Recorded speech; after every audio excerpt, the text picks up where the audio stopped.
1986 should prevail as a trying test for the Hawkeyes, having lost 13 starters, including 3 All-Americans in Long, Harmon, and Station. But just one victory away from becoming Iowa's all-time winningest head coach, Hayden Fry, now in his 8th year, says, "I won't be rebuilding, just reloading." Now, after 19 years of non-winning football teams, Fry has rejuvenated the Iowa football program, finishing 3 years in a row in the top 20 and joining the ranks of college football's elite. Right down the road, cross-state rival Iowa State rolls into town, looking to avenge last year's 57-3 shellacking. Senior quarterback Alex Espinosa heads a list of 18 returning starters, so experience is not a problem. Espinosa, by season's end, could wind up as Iowa State's all-time career passing leader.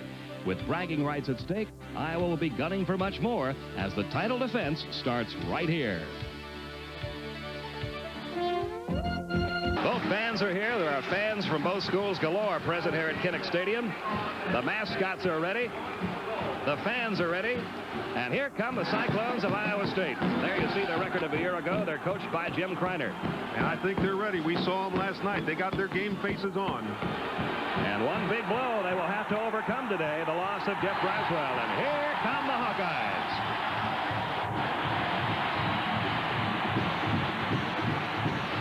The defending Big Ten champions getting a brand new season started here this afternoon at Kinnick Stadium.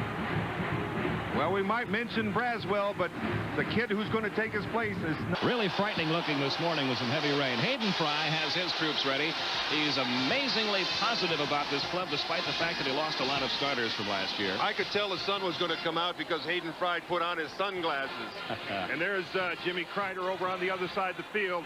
And I'll tell you what, he's done a fine job with Iowa State, and he's looking for a win here in Iowa City. Iowa has won the toss. They have elected to receive. Number 2, Robert Smith, and number 28. Robert Smith and Kevin Harmon are back awaiting the kickoff.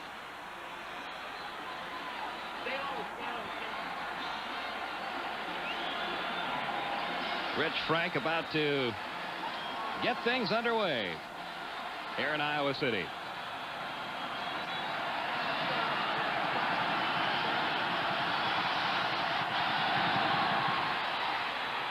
This is Kevin Harmon, a yard deep in the end zone. And a good return by Harmon all the way out to the 25-yard line. Scott Crimmins making the tackle. 25-yard return by Kevin Harmon. Almost broke that loose. He got away from his wedge, got to the left side, and broke it up the middle. One man was there to make the tackle. Here's a kid that's been waiting for this opportunity for a long time. Mark Vlasic, senior, out of Monica, Pennsylvania. You can see that he doesn't Chuck Long for all these years. Now a senior getting a chance to show what he can do. Boy, he's a good-looking young man. The running backs are David Hudson and Kevin Harmon. This is the fullback, David Hudson, across the 30. He's got the first down and then some, all the way up to the 39-yard line. Brian Refner, number 18, making the tackle after a 12-yard pickup by the junior from Texas. That's just a good move by David Hudson. And just a quick pitch out to the left, like Coach Fry says, quarterback pitch out left. Hudson showed him just exactly where to run, and with those big, strong legs up on top, ran over one of the defenders and picked up the first down on the 39-yard line. You saw the Iowa starters offensively. They are very big up front. And Hayden Fry will actually tell you Mark Vlasic's arm may be a little stronger than the arm of Chuck Long, although he hasn't had nearly the experience that Long had here. Hudson again gets it up to the 45-yard line. Chris Moore, outside linebacker from Salt Lake City, number 55, making the stop for the Cyclones. Again, those strong legs carried Chris Moore an extra 5 yards. Now, defensively, here's where Iowa State has a different look today. Robert Dabney is a junior college transfer on the line. And that linebacking core, Anthony Hoskins, in there in place of Jeff Braswell, declared ineligible just this morning. And the Iowa State secondary, all seniors, very experienced back there. They have a tenacious defense even without Braswell. Second down, about 4 yards to go at their own 45-yard line. Harmon looking for running room outside. He has the first down. He's all the way down to the 42-yard line before being forced out of bounds by number 23, Terry Sheffey. That Hawkeye offensive line coming off quick and making some dents in that defense of Iowa State. Watch the blocking up front up here on the right by that offensive line. And also number 20, David Hudson, as Kevin Harmon picks up a first down on the sideline. Kevin Harmon backed up brother Ronnie Harmon last year. Got a little bit of playing time here and there. He's a senior from Laurelton, New York. It's a first down for Iowa at the Iowa State 42.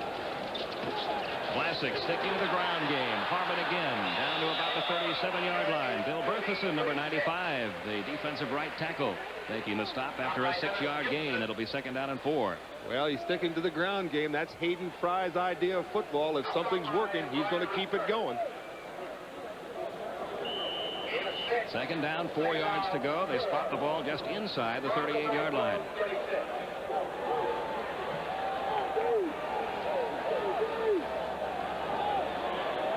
Robert Smith comes out wide left.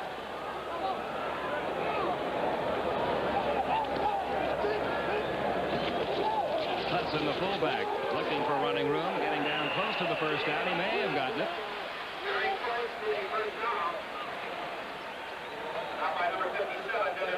The stop made by Dennis Gibson, number 57. Watch Gibson here. The linebacker, he's moving him over for a blitz, but he's still blocked pretty strongly by Flagg, number 88, and Flagg continues to go on with him. And David Hudson, again, with his great strength, picks up the first down. So the first down at the 32-yard line. Iowa moving the football here early and doing it all on the ground. Dennis Gibson, by the way, was voted by his teammates as their defensive player of the year in 1985. Vlasic back to throw for the first time. He's got plenty of time. Throwing deep for Smith. And he was pulled down. That'll be interference. Kevin Colin, number 5, guilty of the interference. No doubt about that. A little anxiety there, you think, Ron? I don't know, but he made it a little obvious, if you'll see on this replay right here. Just grabbed him and threw him down to the ground before the play came. There it is. It's just right at the end right there. Kevin Colin, interference. It'll be a first down for Iowa. So the first penalty flag of the season has been dropped in our Big Ten television coverage. Sam Mathis, the referee from the Big 8 conference. That's something new this year. New wrinkle. The visiting team in interconference play provides the referee, or their conference does. The penalty moves the ball to the 17-yard line. It's a first down. Jim Mauro comes out wide left. Robert Smith wide right.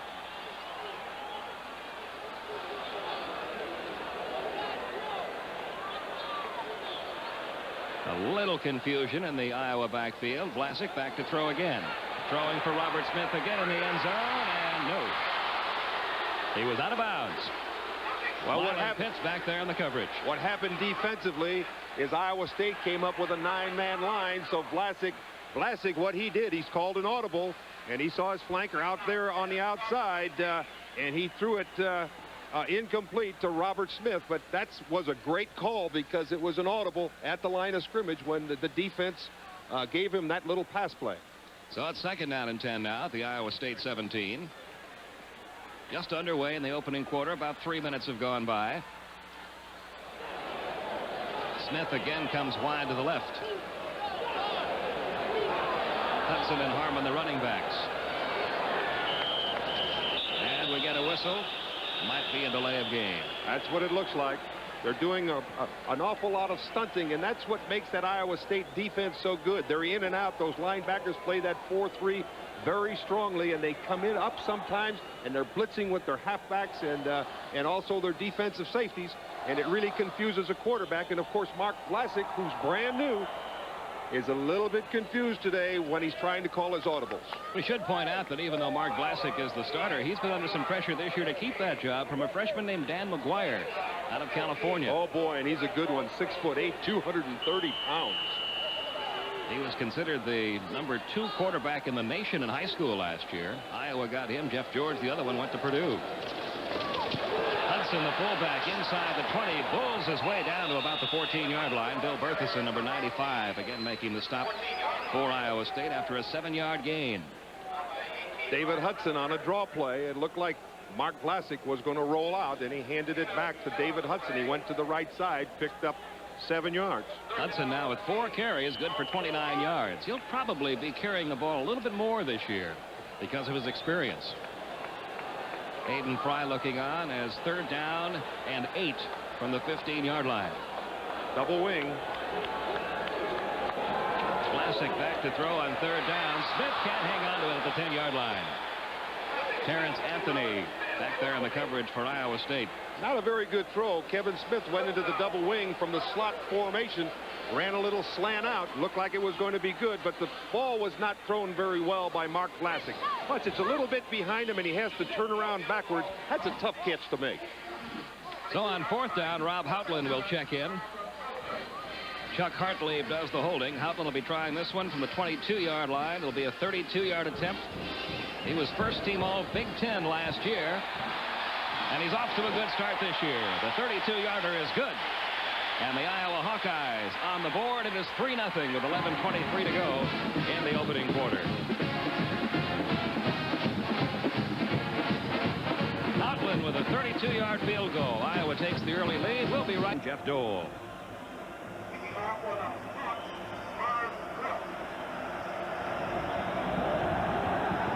The kick by Cook. It's going to be to about the 4-yard line where Dole will start for the Cyclones.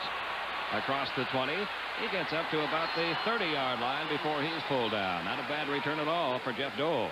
Yeah, you're right. It's another good return and good field position for the Iowa State Cyclones. 25 yards on the return for Dole. And here's Alex Espinosa, the 5th-year senior out of East Los Angeles. He began his college career at Cal State Fullerton, transferred to Iowa State, and after redshirting for 1 year has become a good one. He could surpass David Archer this year as the all-time Iowa State passer. Andrew Jackson gets the first call, and he gets out to about the 34-yard line. George Davis, number 37, making the stop after a 4-yard gain. Just getting their feet wet, just getting out hitting first time offensively this year. Here's the Iowa State offense. They've got some experience with Jackson and Espinosa. Henderson's only a sophomore. Robbie Minor we'll talk more about later. They too are very big up front, but that's nothing new in college football these days. It's unbelievable to see these young kids. 2nd down, 6 yards to go from the 34-yard line. Espinosa giving this time to Joe Henderson, and he is hit hard by George Davis, the senior from Des Moines. He's playing in Larry Station's spot this year, and he's determined to show that he can play there and play at the same caliber that Station did. Well, Larry Station gave him a lot of tips last year playing behind him, and George Davis right there really slammed Joe Henderson to the ground. No gain on the play. 3rd down and 6. Espinosa back to throw for the first time under some pressure. It is incomplete. Tom Stoniak, the tight end, had a pretty clean shot at it. Kerry Burt back there in the coverage for Iowa. A penalty flag is down at about the 42-yard line. I don't know what it would be. It's a surprising flag to me because I don't believe that number 3 was interfering with anyone. No, looks like they had an ineligible receiver. That's what they look like. Kerry Burt was not the foul. It might have been ineligible. You might be right, partner. We'll wait and see.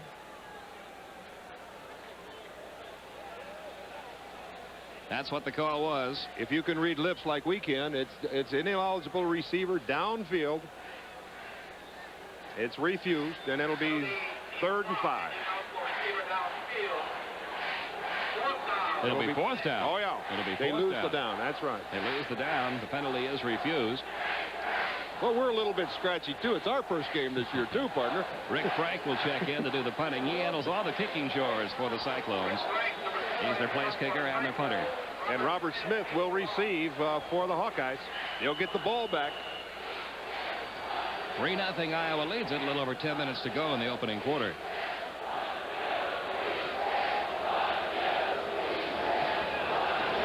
There's the boot by Frank. Robert Smith going to let it go. What a kick by Frank, but it's going to go into the end zone. That, my friends, was a long, long punt. 65 yards. Into the end zone, however, and it comes out to the 20-yard line, so it has the same effect as a 45-yard punt with no return. That's very important when you get no return. So a good job done there by the Iowa State punter, Rick Frank. A timeout has been called on the field with 10 minutes from Kinnick Stadium in Iowa City, where the Hawkeyes have an early lead, 3-0, and they have the ball back at their own 20-yard line. They send Jim Mauro out wide left this time. Smith is wide right. Hudson and Harmon, the running backs, behind Vlasic. This is the fullback, Hudson. Coming to the near side, making it to about the 26-yard line before he's forced out of bounds by Brian Refner. Refner, a transfer from Hutchinson Community College in Hutchinson, Kansas. Hudson has good size, Ron, 6'2", 230. Well, the big thing and the reason why he's making some yardage, there's good blocking up front, and I think that's one of Hayden Fry's coaching abilities, and that's to get his people out there in front. Guys like Jim Mauro, who's a split end, but still made a good block, and Hudson picked up, Harmon picked up 7 yards on the play. So it'll be second down, about 3 yards to go for the first down.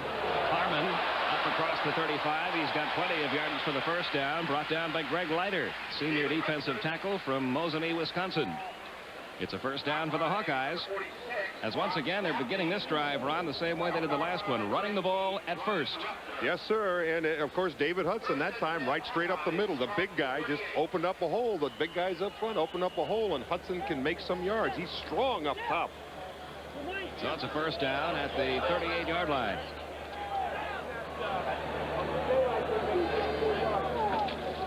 Vlasic giving to Harmon.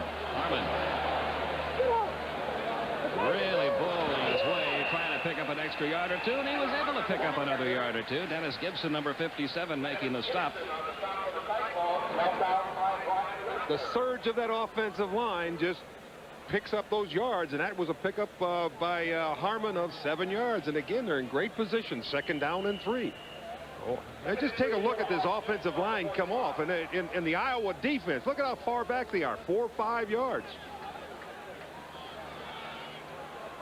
And there's Dennis Gibson finally bringing him down after the 7-yard gain, second down 3. They won't get the first down this time, as Chris Moore, the outside linebacker, on the strong side,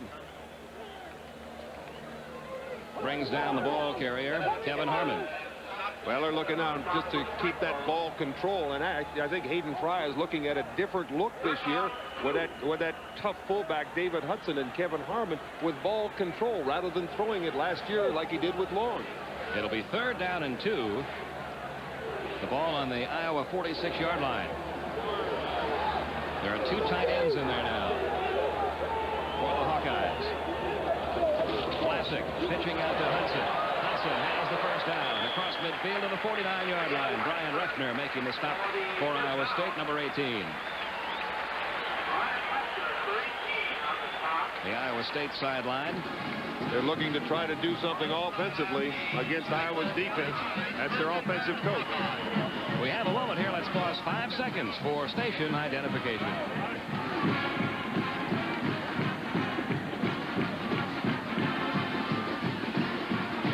It's a first down for the Hawkeyes. 8 minutes to go, first quarter. Iowa leading at 3-0. They're just across midfield.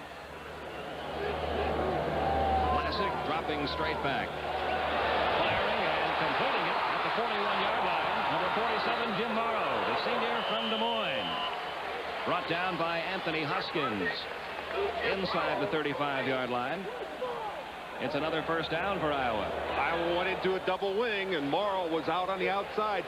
Ran a little turnout. He caught that pass for 17 yards. But watch the little move to the outside. He's wide open because I think there was a mistake on the Iowa State defense. Number 49 was not out there to make the cover for the Cyclones. So it's another first down for Iowa, just outside the Iowa State 33. Mauro comes out wide left again. Here comes Smith to the slot left side. Vlasic giving up the middle across the 30-yard line. Chris Moore making the stop. I mentioned number 49 on the last play. His name is Anthony Hoskins, and he's the gentleman that's replacing the middle linebacker Broswell. 4-yard gain that time for David Hudson. It'll be second down and about 6 yards to go for the first down. Hudson having a very productive first quarter. A little over 7 minutes remaining in the opening quarter. Double wing again. Vlasic back to throw. He's got all kinds of protection going for Robert Smith. It is caught and dropped inside the 5-yard line. A good effort by Smith and a good effort by Brian Refner, the free safety, who was right there. And this time timed his hit very well. He and Kevin Cullen both were right there, and that's the kind of defense you have to play. The ball was almost caught by Robert Smith. A good throw by Mike Flagg. It was right in there.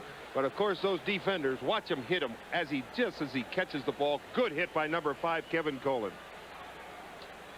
So the incompletion. Watch the good blocking up front here by the offensive line. They keep those defenders out to give some time for Mark Vlasic to throw the ball downfield deep. That is Dave Croston working on Robert Dabney. It is third down, about 6 yards to go for the first down. They're at the 29-yard line, and a timeout's going to be taken.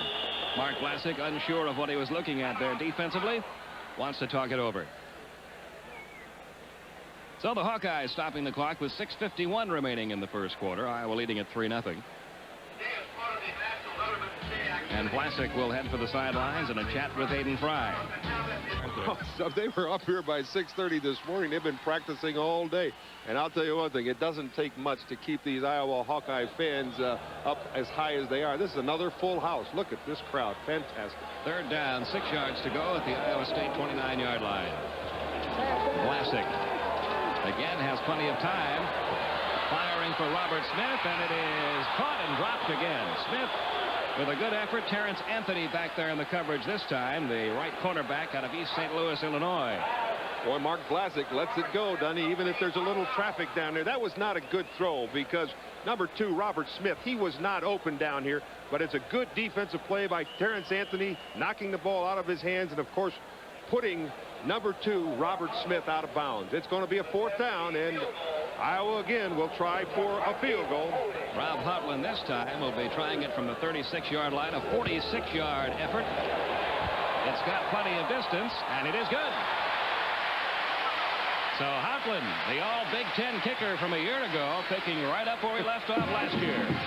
A 32-yarder followed by a 46-yarder. And with 6:39 remaining in the opening quarter, it is Iowa 6, Iowa State nothing. Big games for them in the Big Ten. One against Purdue and one against Michigan.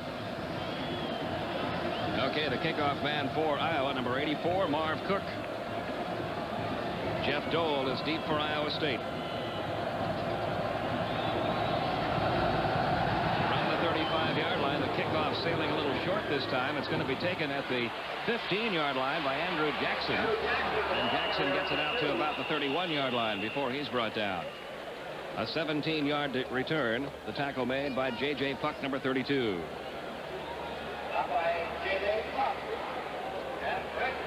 Good field position for the Cyclones, and here's the Iowa defensive line. And they are big. Jeff Ross, are they big? an all-Big Ten selection last year.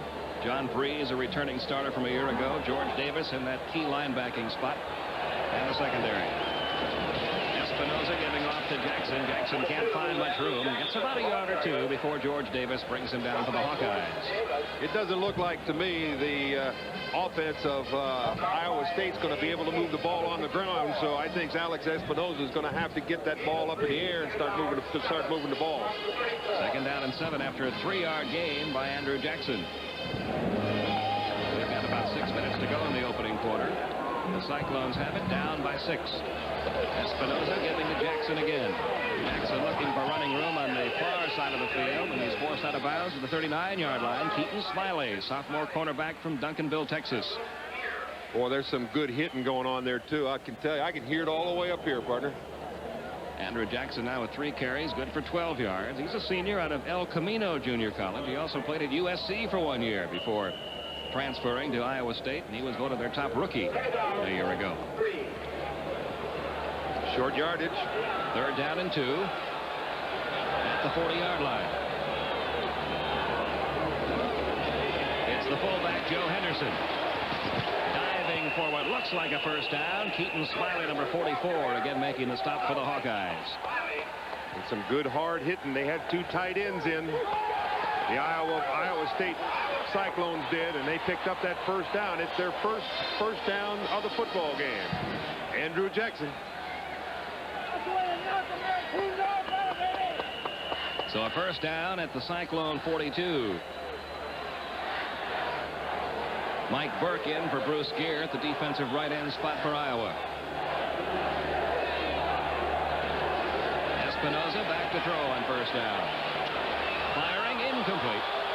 The intended receiver, number 87, Robbie Minor. A penalty marker is down at the 45-yard line. Now, I don't know if I can agree with this call. The ball was thrown so badly, I don't think the catch could have been made by Robbie Minor.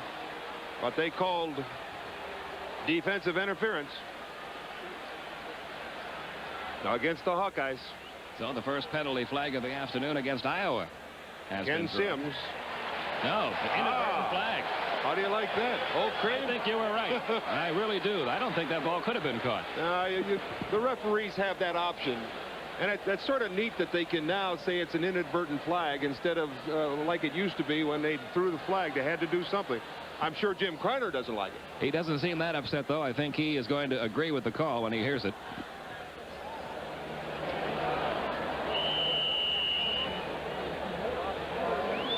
So with 5:35 to go in the opening quarter, it'll be second down and 10. Kickoff 10 for the Cyclones from their own 42. The ball just inside the Iowa State 42-yard line. Espinoza rolling right. Firing complete to number 87, Robbie Minor. He's got the first down. He's all the way down to the 39-yard line before Dave Haight, number 64, made the stop for Iowa. That Iowa defense went into a zone, and they rolled over here to the left. And number 87, big number 87, Robbie Minor, just stopped in the middle of the zone. As you can see him right here, he was wide open. Good throw by Alex Espinoza, 17 yards and a first down for the Iowa State Cyclones, and moving the ball pretty nicely. Robbie Minor, quite a story. He's been on and off this football team for disciplinary reasons, but he's back this year. Good football player, though. Espinoza back to throw again. Again, he has time. But the pass overthrown. The intended receiver, Hugh Suffren, number 84. The junior split end from Kansas. Kyle Crow back in the coverage for Iowa. He was looking for Suffren, but of course, it's a lot easier to see somebody open from up here than it is on the field, because you got those 6'8" guys in front of you with their hands up, and they're about 290 pounds ready to kill you. You want to throw the ball and get rid of it. Espinoza with just that one completion so far in 4 efforts. It's now second down and 10. Jackson gaining about 3 yards before he's brought down at the 37-yard line. George Davis in on the stop along with Kerry Burt. And so far, Ron, George Davis's name has come up quite a few times defensively in this first quarter, indicating that he is so far filling the shoes of Larry Station very well. Well, one thing you have to look at, inside linebackers, you'll always hear their names a lot, because that's the key. He has to key on the runner, and he's the one who's going to make the tackle after the front 4, and other people sort of strip all the blockers off. Passing situation here, third down and 7. Espinoza under some pressure, trying to dump it off to his fullback Joe Henderson. But the Hawkeye pressure made the difference that time. Well, they had a screen pass. They had the right play called. The only thing is the offensive line let the defense come in a little too quickly on Espinoza, and he couldn't get the ball out to his fullback, Joe Henderson. Was set up beautifully. So that'll bring up a 4th down situation, 4th and 7. Rick Frank has entered the game, number 4. He's going to try a field goal. It'll be coming from about the 42-yard line. This will be a 52-yard effort.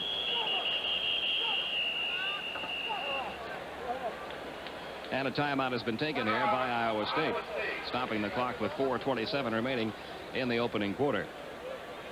This is going to be an interesting field goal attempt. Ron Kramer, see what kind of range Rick Frank has. 52 yards, a long ways. That's a good range, 52 yards. This telecast is authorized under broadcasting rights granted by the Big Ten Conference and the Turner Broadcasting System. Any publication, rebroadcast, retransmission, or other use of the pictures, descriptions, or accounts of this game without the express written consent of the Big Ten and the Turner Broadcasting System Incorporated is prohibited. I remember that from last year. And our friend Wayne Duke, is the commissioner of the Big Ten, is here to make sure that happens. He is here today, and he will be joining us, by the way, in the third quarter. Yeah, he'll stop by. There's your score, 6-0 Iowa. And Iowa State trying to get it back to a 3-point deficit now as Rick Frank, the left-footed kicker, is going to try this one. Let's call it 53 yards. They've got that ball spotted now at about the 43-yard line. No way. It's way short and off to the left. He shanked it. You see, many times he probably can kick the ball 53 yards, but sometimes when you get on the field and you try very hard to kick it 53 yards, you hit it a little bit too low, and that's what happened to Frank on that last kick, and it didn't get hardly past the goal line. As you see, he was 1 out of 3 at that 50-yard plus range last year. That's not bad. 33% over around 50 yards. So Iowa gets the ball back at their own 36-yard line, leading at 6-0 with 4:23 to go in the opening quarter.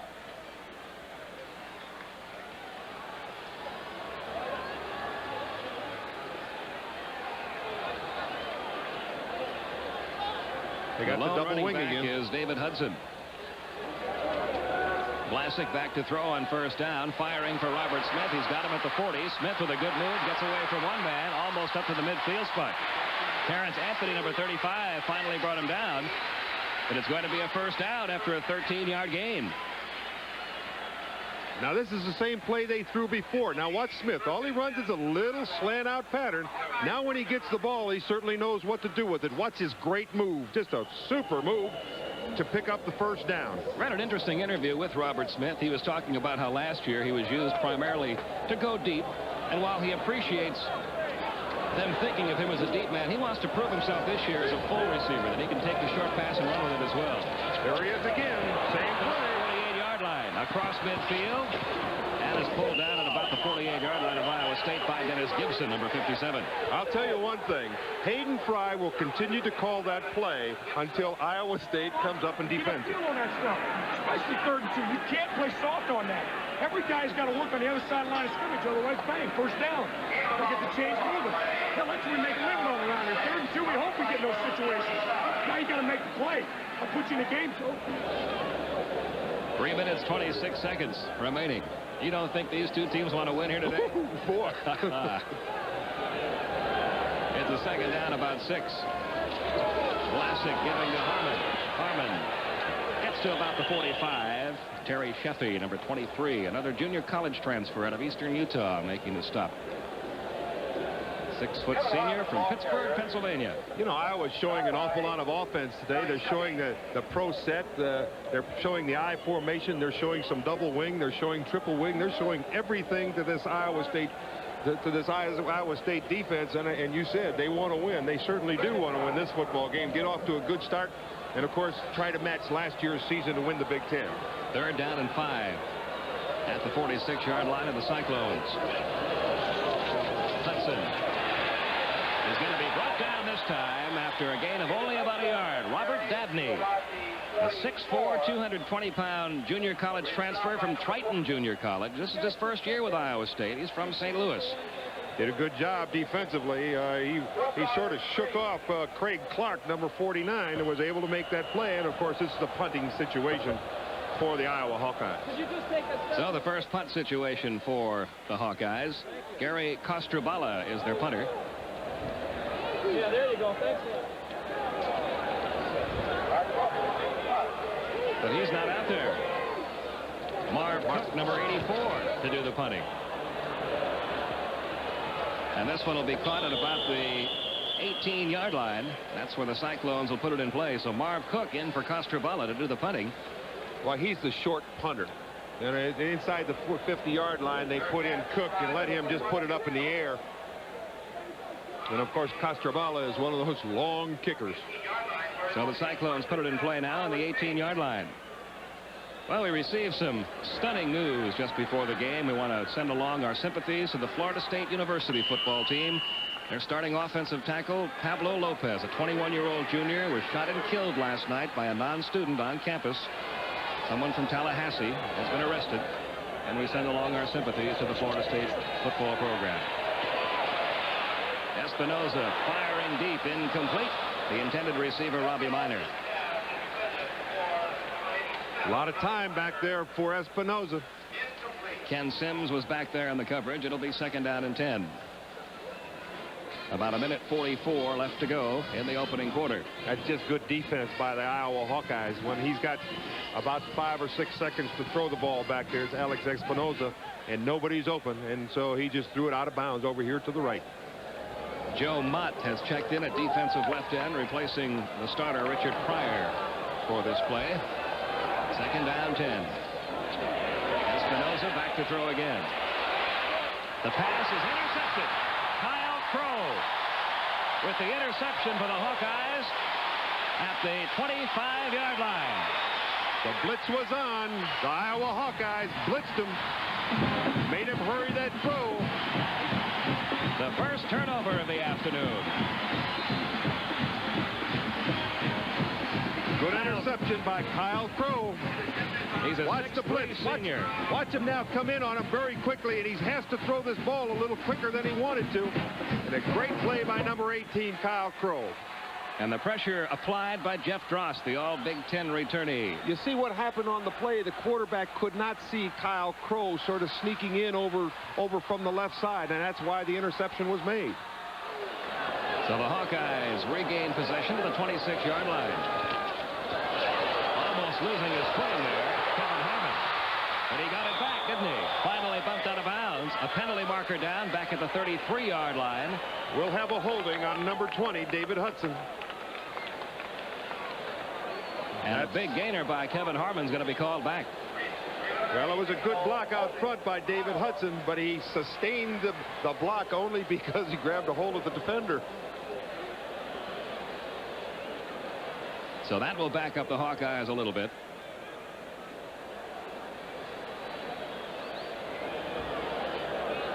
We'll watch referee Sam Mathis for the call. Those are costly mistakes, those holding mistakes.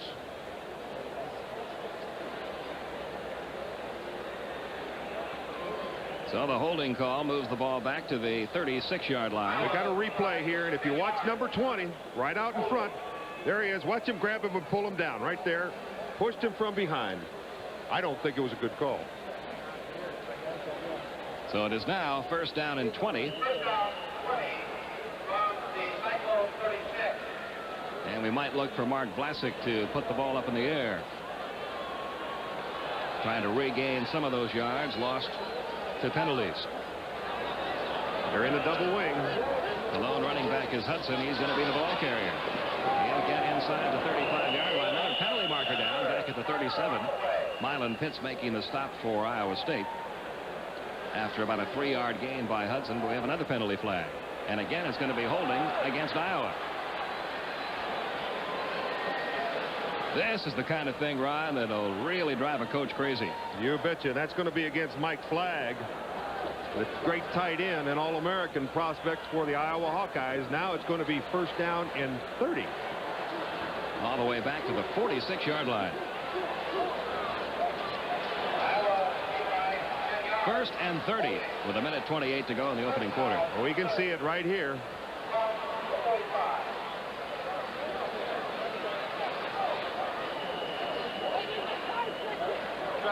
The Hawkeyes on top 6-0. They had an excellent chance to increase that lead, but they're moving the wrong way right now. First and 30. Vlasic hands the ball off across the 45-yard line to about the 43. Robert Dabney. That's something new. That's something new for Hayden Fry to play it this close to the belt, huh? The ball carrier was Rick Bayless, number 13, senior out of Hugo, Minnesota. He gained 2 yards. It'll be second down now and about 38 yards to go. Correction, 28 yards to go. The ball just outside the Iowa State 43. Less than a minute to go now in the opening quarter. Vlasic back to throw. He's got time. He is firing long downfield. It is caught by Jim Mauro. Touchdown.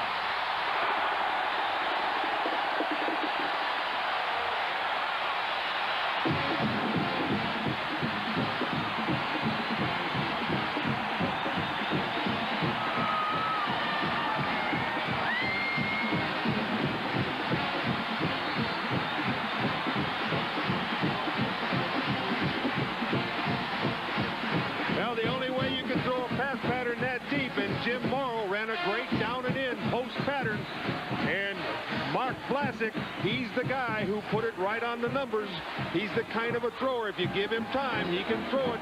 Look at the great blocking up front by Croston, Gamble, Sindlinger, Crash, and Wester. That offensive line did a great job. The extra point is good, and Iowa seems to be on their way, 13-0. The Hawkeyes with a 13-point lead. And those are big points, Ron Kramer, because when you get two back-to-back penalties like that, it almost looks like the wind has been taken out of the sail of the offense. But to bounce right back and score. Just a great throw by Vlasic. It was right on the target. He waited long enough and he let the play develop. I saw a couple of guys over on the left side. Mike Flagg was wide open over on the left side. But now watch this great down and in pattern by number 47, Jim Mauro. But look at how he stands in that pocket and waits and waits and waits until he sees the opening, and he throws it down. It's perfectly thrown. A great catch by Jim Mauro, and it's a touchdown, Iowa. And the extra point was good. Iowa leads now here with 34 seconds left in the first period, 13-0. So we'll get the Iowa kickoff here, and maybe one or two plays before time expires in this first quarter. And you also reach a situation when you're the visitor coming in to play a defending conference champion, and you get down by a couple of touchdowns, really, which is what they are right now, 13-0. You're down by that much early. You really don't want to let this one get away. But of course, important possession here for Iowa State coming in. It sure is, but we looked at the one thing that was very important, defense. Defense made the play for Iowa. They made the interception. It was a good interception by Kyle Crow on about the 25-yard line. But, of course, the big play made by Jim Mauro and Mark Vlasic with that touchdown throw. Marv Cook will kick it off. Jeff Dole is deep for Iowa State. A short kick coming to only about the 20-yard line where Dole has it. Looking for running room left. He gets across the 30 and is brought down at about the 34-yard line. That's where the Cyclones will put it in play. First down. Brad Quast, a very highly touted freshman out of Des Plaines, Illinois, making the stop. One of three freshmen not being redshirted by Hayden Fry. Now they really like Quest here, and of course that quarterback we mentioned before, Danny McGuire, who's 6'8" and 230 pounds. So Jim Kreiner of the Cyclones hoping to get his offense going. 13-0, he trails. First down at the 34. Espinoza back to throw on first down, firing long downfield and overthrowing the intended receiver, Hughes Suffren. Suffren was open down in that sideline. That's that offensive team making some plans, see if they can get the ball in again. 24 seconds remaining in the first quarter. Espinoza not throwing the ball very good. He's been a little off target early in the game.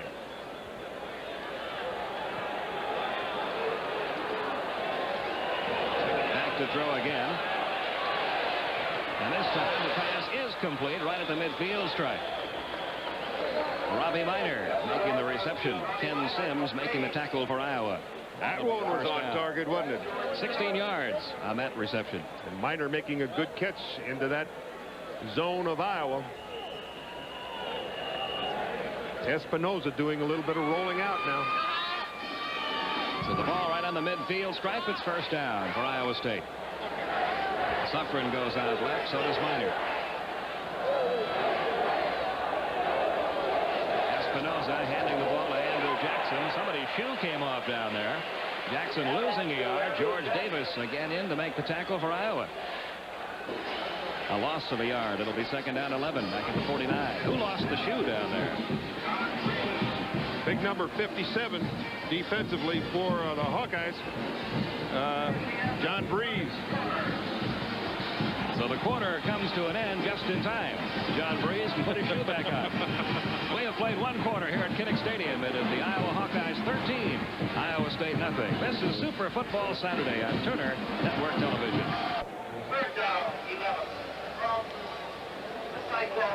Today's game is being brought to you in part by Ford and your local Ford dealer, who invites you to see the 1986 Ford cars and trucks. Have you driven a Ford lately?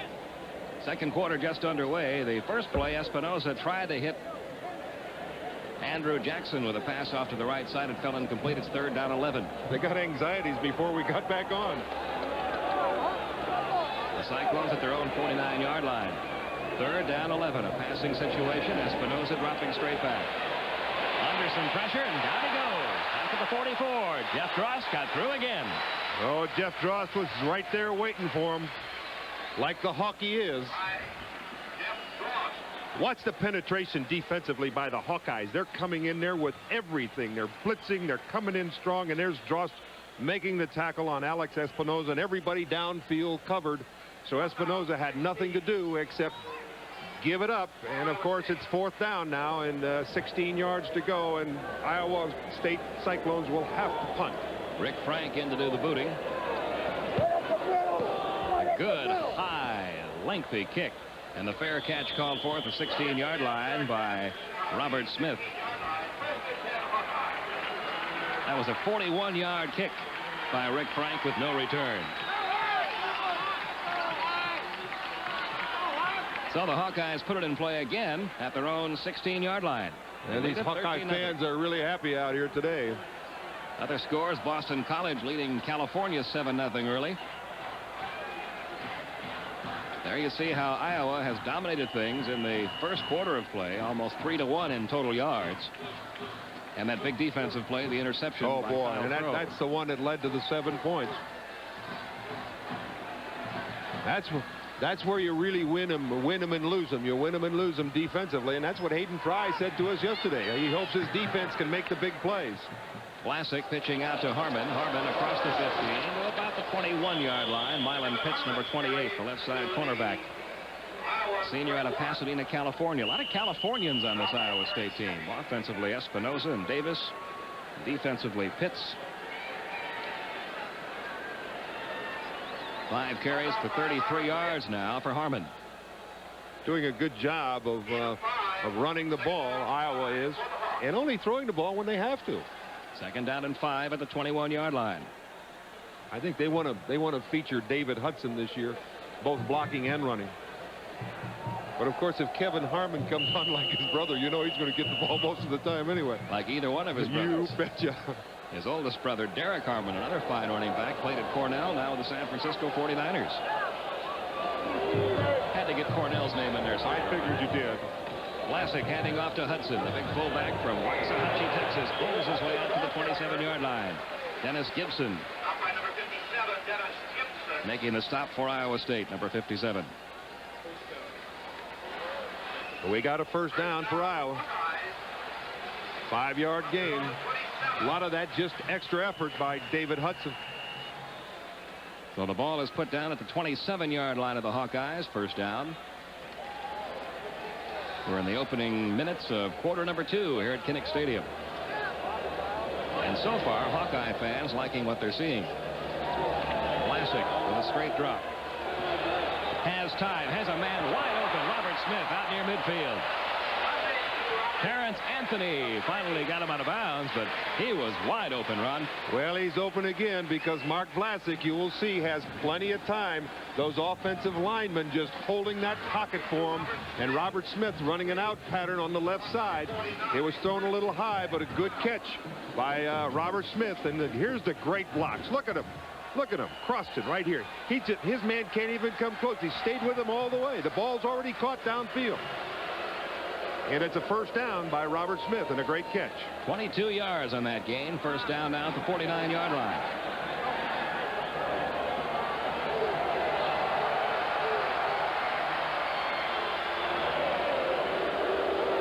Vlasic rolling right, throwing right, complete to Mauro, inside the 40, inside the 30, down to the 24-yard line. Dennis Gibson making the tackle for Iowa State. And Jim Mauro making his presence known his first year as a starter.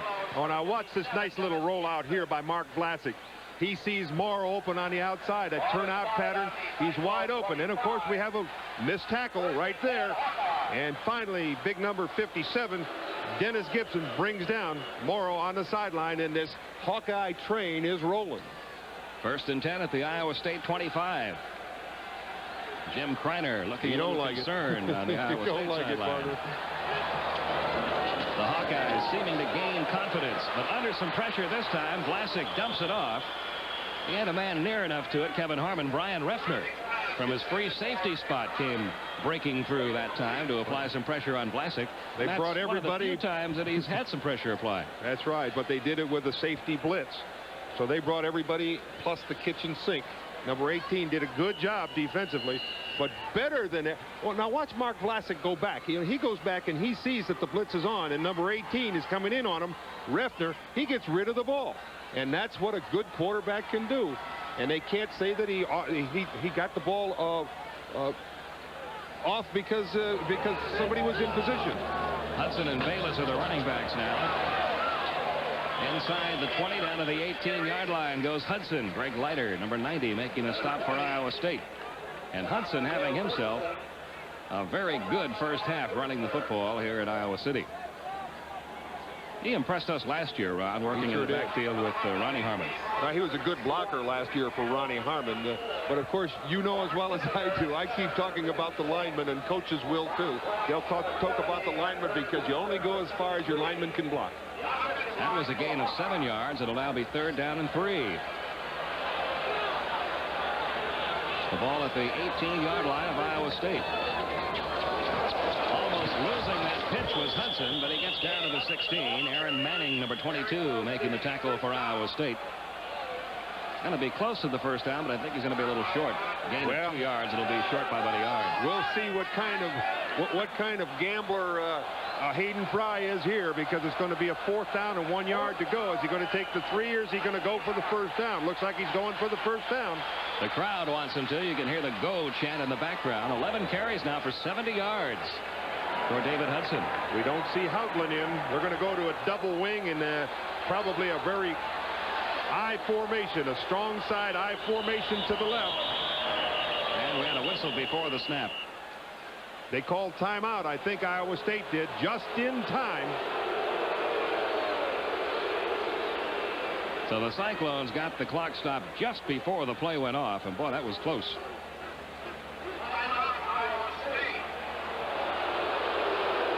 The ball will be re-spotted back at the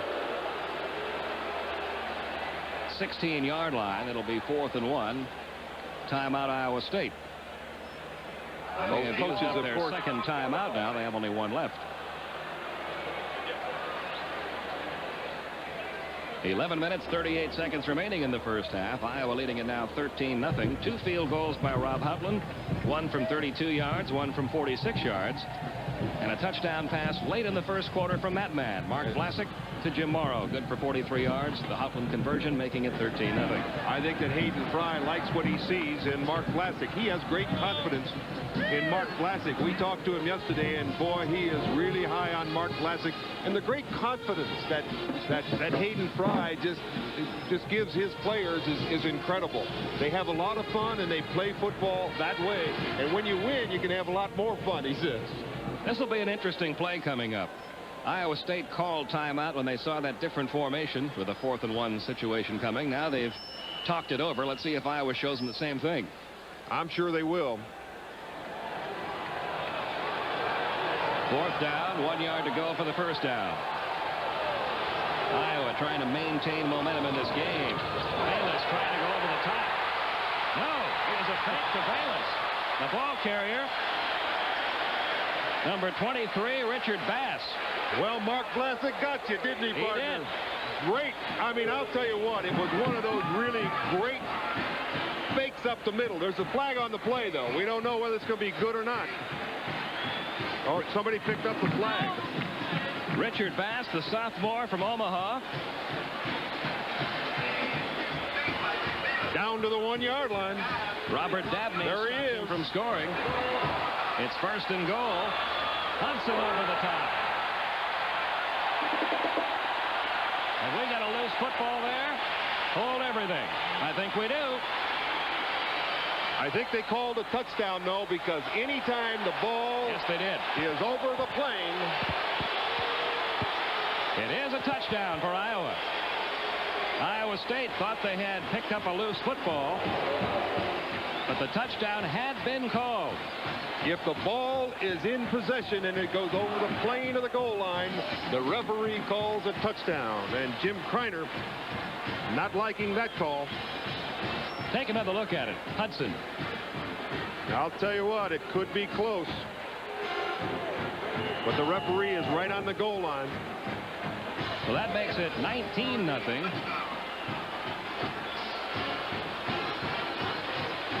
And now Iowa is going to go for 2. Whistles. Markers are down.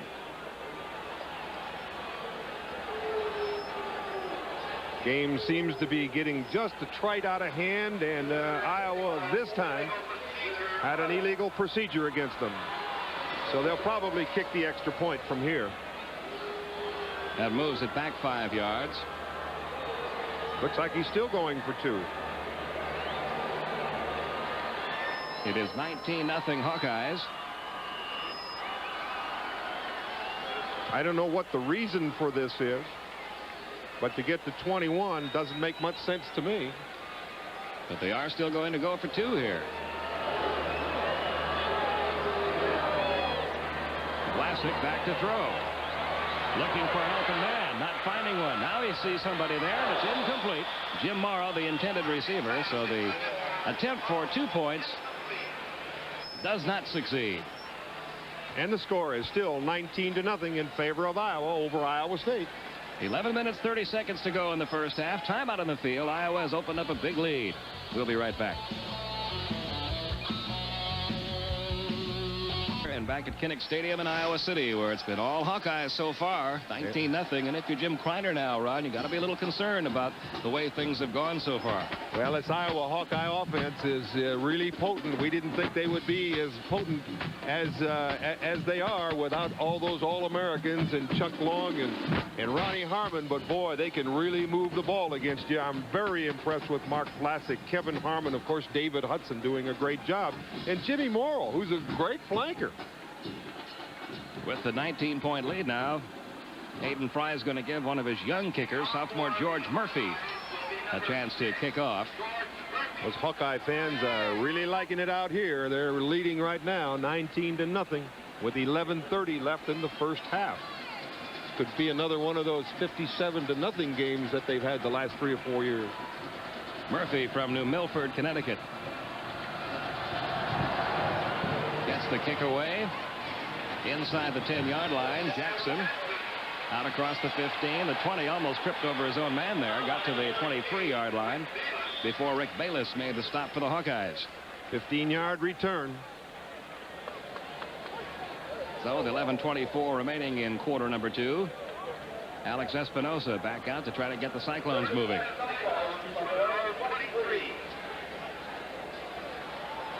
Well, the big mole right now of Iowa, some big plays got to be made by this Cyclone offense, and it has to be stimulated by Alex Espinosa, number 11 at quarterback for Iowa State. First down on the 23-yard line. Espinosa handing the ball off to Joe Henderson. He's brought down by John Breeze after a gain of close to 5 yards. That's just a classic off-tackle play. And Henderson hitting the hole very nicely. Good block up front by Vince Jasper, number 63. Let's call it a 4-yard gain. It'll be second down and 6. The ball is right on the 27-yard line of Iowa State.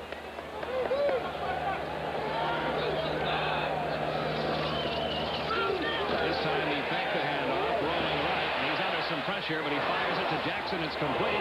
Jackson brought down by a swarm of Hawkeyes close to the first down. Dave Haight in the middle of that swarm. A penalty marker is down. That Iowa team is tough defensively. Might be roughing.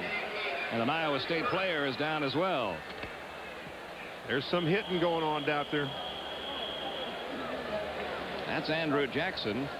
Espinoza that time threw the ball out of fear itself.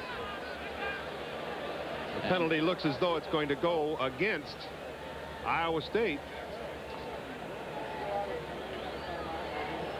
Iowa State's trainer is out tending to the injured player. We still don't have any sign as to That's what Keith the penalty Sims. is. Keith Sims getting back on his feet. He is a big guy, 6'3", 291, sophomore out of Watchung, New Jersey. It's short of a first down. You can see George Davis indicating that it is short of the first down. It's unnecessary roughness against Iowa State.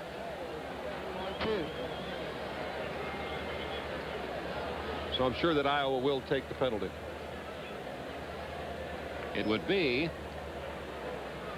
a third down and less than a yard, so the penalty will be marked off here, and it's a big one. It goes all the way back to the 18-yard line.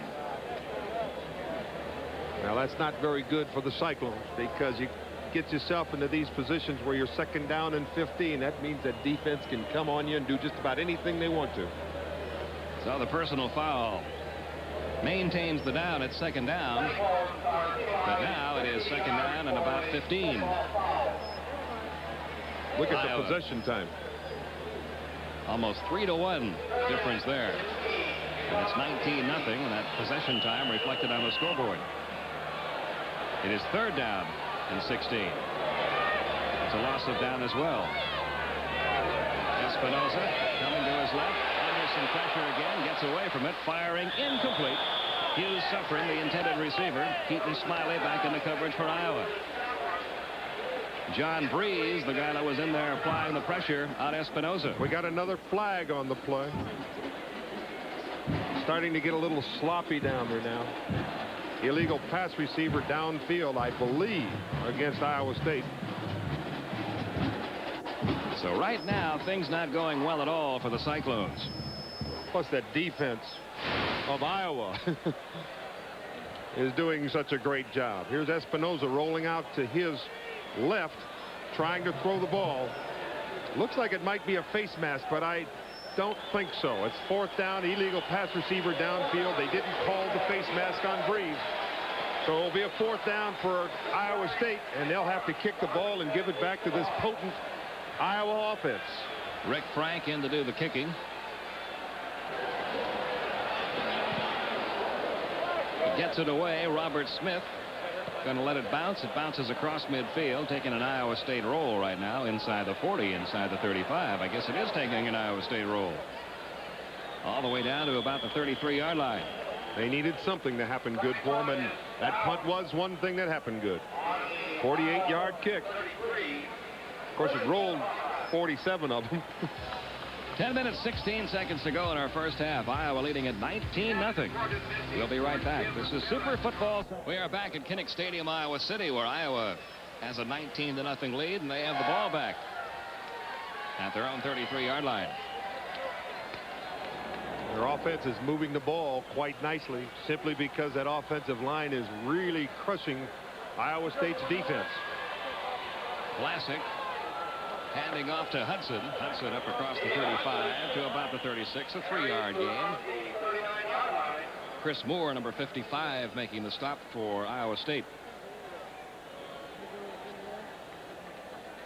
Well, it looks like Hayden Fry this year is going to give a new picture to everybody. Ball control.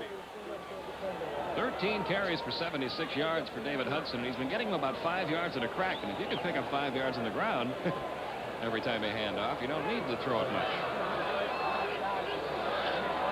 Vlasic back to throw on second down. Look at the protection he has. Going long. There was a bump downfield for the intended receiver, Jim Mauro. Terrence Anthony back there in the coverage. Looked like it was an unintentional bump, though, partner. Aaron Manning ran into Mauro. I don't know who Mark Vlasic was looking for. He thought Mauro was going to break open there, and they bumped into each other. And then, of course, defensively, number 35, Terrence Anthony, almost made the interception. So that'll be a third down and a little more than 4 yards to go for the first down. Ball just inside the 39-yard line.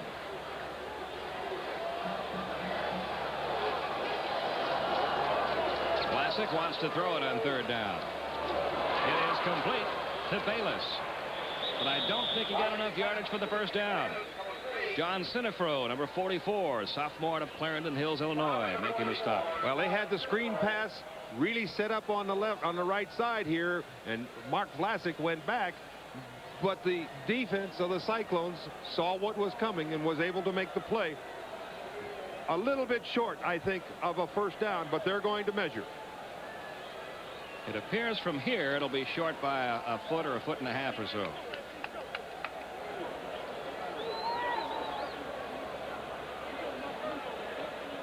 Bring those sticks out. Make it an inch or an inch. No, it's going to be about a foot. Boy, you're correct, partner. They didn't fool you on that one, did they? Now the crowd here wants Hayden Fry to go for it. Well, I think Hayden Fry just is not going to take any chances here and give the ball back to the Cyclones because his defense is playing pretty strong football now, and he feels as though he can get the ball back. They are going for it. Well, Mississippi Gambler's going to do it. They're going to try here. Fourth down. He just wants to bury the Cyclones, I guess. Less than a foot to go, or about a foot to go for the first down. We know there isn't much love lost between these two teams. They line up in that power I again. They send David Hudson over the top. Looked like he got it. Chris Moore making the stop, but I think Hudson picked up that needed yard. He did. It's a first down. Good surge again. I keep saying this about the offensive line, but you can't say enough about the offensive line because every time Harmon or Hudson or Vlasic get the ball, it's like the offensive line's got to do a job. Another first down for the Hawkeyes with 9 minutes remaining in the first half. First and 10 at their own 44. Hey, Roe, are you leaving us? You up in that balloon? Our producer. Our producer. The pass is incomplete. The intended receiver, Robert Smith. Terrence Anthony back there on the coverage. You know, Smith was open if Mark Vlasic could have gotten the ball out there. I don't like the rollout to the left. You know why? Because the quarterback has to stop and try to throw it back. And that time he threw it just a little bit behind Robert Smith, and it was incomplete. It'll be second down and 10. Vlasic now 7 out of 14 for 117 yards, including 1 touchdown. Iowa leading at 19-0. 8:44 remaining in the first half. Second down 10 at the Iowa 44. Vlasic with a straight drop. Throwing long downfield for Mauro, incomplete. Brian Reffner back there in the coverage, along with Aaron Manning. Good coverage back there. Free safety, Brian Reffner came back and helped out.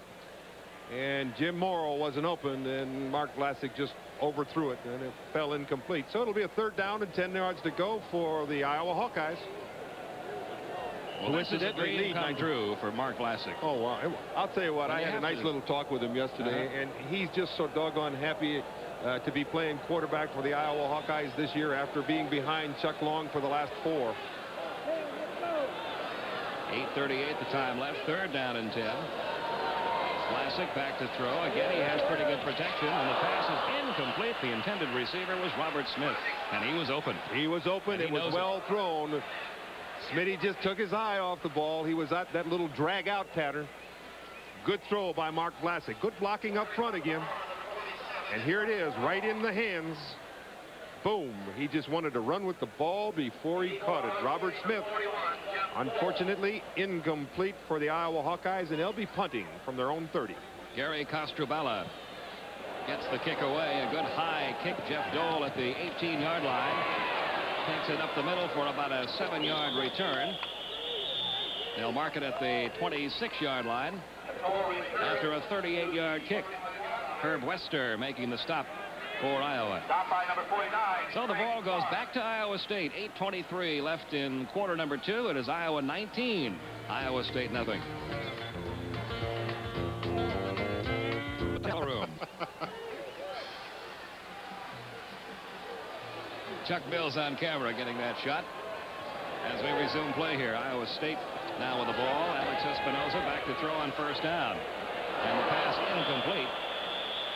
Intended for the big tight end, Tom Stoniak. George Davis and Dan Worth back in the coverage for Iowa. Espinoza paid for that throw, too, I'll tell you. Big Dave Haight from the Iowa Hawkeyes after he threw the ball, just laid him on the ground.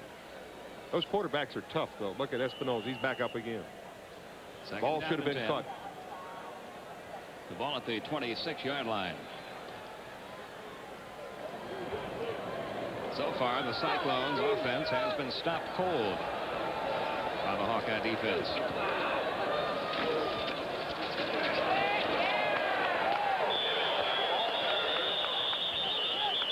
Very little game that time. Look at the number of black-shirted Hawkeyes.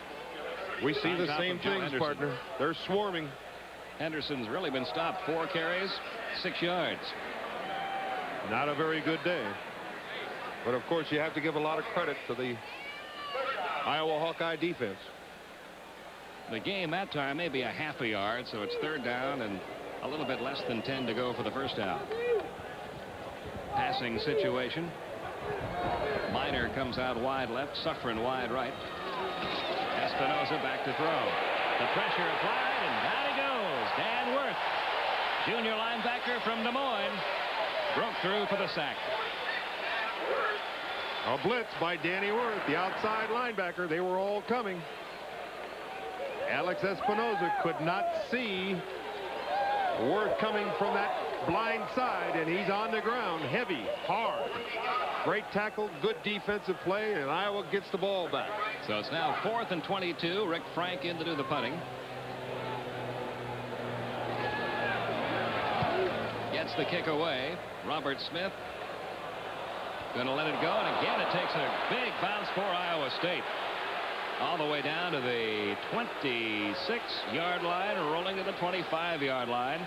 A 59-yard kick by Rick Frank. Robert Smith was very wise in doing what he did. The sun is shining right in his eyes, and obviously the ball got into the sun, and when Robert Smith went to make the free catch, what he did, watch him, he'll make this free catch. You see where the shadow is behind? He can't see the ball, so he just gets away from it. That's a fine play by a receiver, Robert Smith, number 2. So the ball will be put in play now at the 26-yard line. Coaches always tell those punt receivers, if you can't make the play, get away from it. 19-0. Iowa leads it. A little less than 7 minutes to go in the first half. Vlasic back to throw on first down. Has Smith at the 30. And Terry Sheffy right there to make sure he goes no further.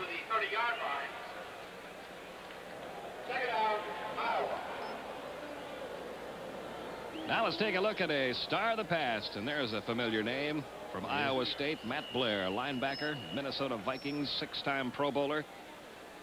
A lot of good players have come through the Iowa State football program. I played with a couple of them in Detroit.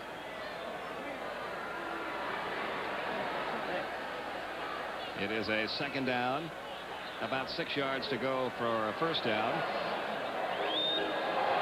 Vlasic pitching out to Bayless. Bayless looking for running room on the near side. We'll get about 3 yards before he's forced out of bounds by Darren Trebe, a freshman linebacker out of Chicago. Trebe did a good job, just strung it out. Rick Bayless was not able to cut it upfield. Bayless now with 2 carries for 6 yards. He's a senior from Hugo, Minnesota. Now he's getting a little running time today. Spelling Kevin Harmon. They have 3 senior running backs who are very competitive trying to replace Ronnie Harmon. Kevin Harmon, Rick Bayless is in there now. And Kevin Ringer, another senior out of Dayton, Ohio. Might take 3. Hayden Fry has given Harmon and Bayless some playing time today, and we'll probably see Ringer before the day is through. 3rd down and 2. And again, they line up in that power I. This time, the give is to Richard Bass, and he's brought down by Chris Moore. Now, that was a good hit. Chris Moore really put the nails on. And he held them for less than what they need for the first down, and so Iowa will have to punt the ball. They come up a yard shy of the necessary yardage. 4th down and a yard to go. Costrobalo checks back in. Jeff Dole goes deep for Iowa State. They've got penalty markers down all over the field. Dole back at about the 27-yard line, or the 17-yard line rather, gets it out to about the 22. Dave Murphy under the tackle for Iowa. Now let's see what all these penalty flags are about. 45-yard kick.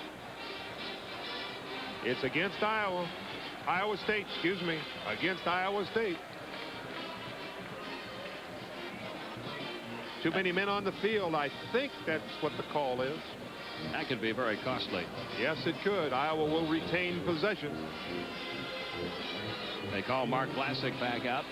Too many men on the field, I believe, is the call. I'm pretty sure it is.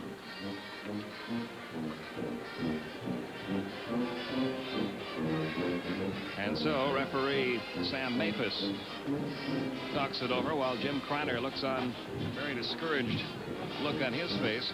Well, this game sort of settled down into a pretty strong defensive game right now. You know, things were happening for a short time there, but now the Iowa State team makes a mistake like this, and it's going to be very difficult for them to come back against Iowa. Too many men on the field against Iowa State. And moves the ball out to midfield.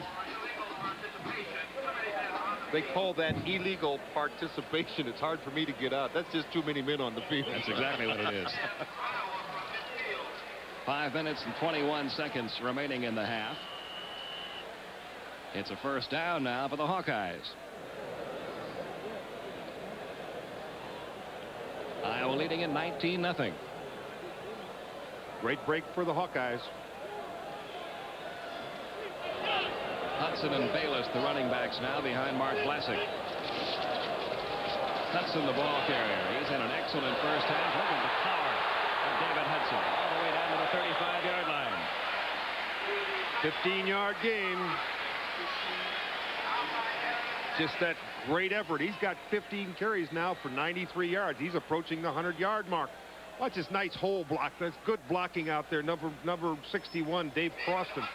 But of course, that David Hudson, with that extra effort, picks up the 15 yards and a first down for Iowa. Aaron Manning finally brought him down for Iowa State. And the Cyclones are going to use their last time out of the first half here.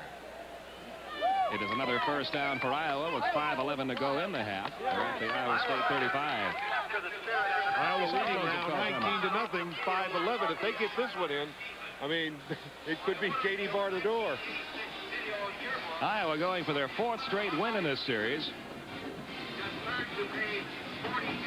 I'm really surprised at this Iowa team because they look very, very strong here very early in the season, and they should be improving. As a matter of fact, Hayden Fry said yesterday, you may see this team improve as the game goes on, not only today but throughout the whole season. The last time Iowa State won one of these games was right here at Kinnick Stadium back in 1982. When Iowa State won it 19-7, but the last 3 years and going on to this 4th year, it looks like Iowa's really dominated things. You know, Hayden Fry, his 8 years here, he's 4-4 against Iowa State. Iowa fans have to be very encouraged because it is very easy to look at the long list of top name players that left the football program after last year's successful season. I mentioned to you before the guys who played with the Detroit Lions was Tommy Vaughn and Tommy Watkins, a couple of my friends back in Detroit. First down for Iowa, play resuming with 5:11 to go.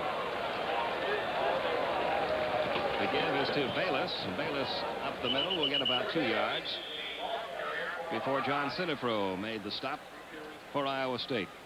Bayless now with 3 carries, good for 9 yards. I think Hayden Fry just wants to do an awful lot of testing now. He's got a nice little comfortable lead, puts in his second string tailback, Rick Bayless, and gives him a little bit of room to maneuver and gives some of his guys a little bit of experience. Second down and 8 at the Iowa State 33. It looks like an audible. Vlasic back to throw. The pass is complete to Mark Missouri, sophomore out of Park Ridge, Illinois. Terrence Anthony making the stop for Iowa State. That's called a quick turnout. Mark Vlasic just gets the ball. You'll watch it here on the screen. Mark Vlasic gets the ball quickly. The quick turnout to Mark Missouri. And it's close to a first down. He picks up about 5 yards. It's just a ball control type throw. Third down and 3 now. It puts him in good position, though. You always love to be in this position, 3rd down and 3. The ball on the 28-yard line.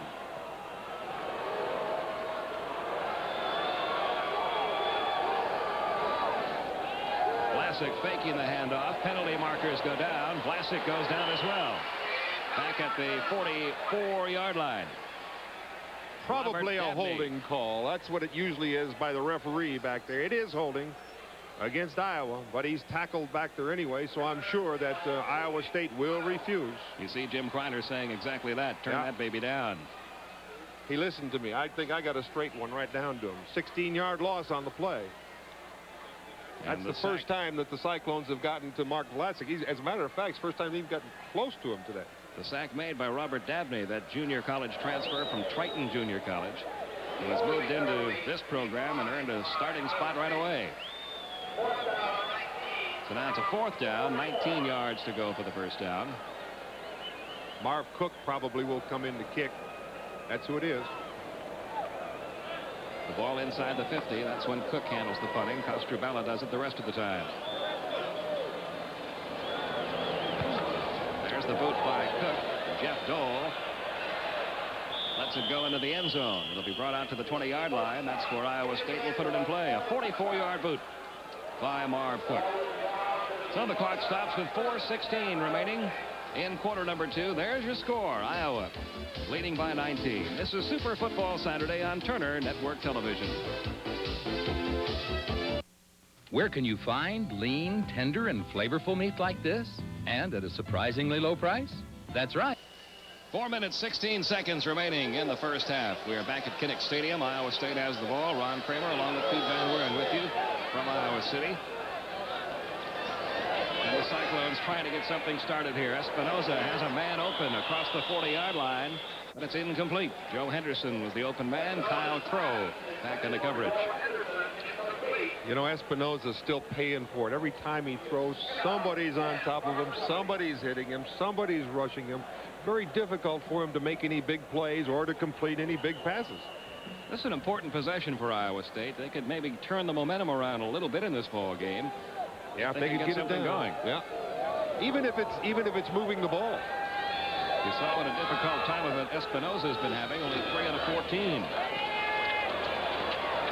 Joe Henderson brought down by George Davis after a gain of about 3 yards.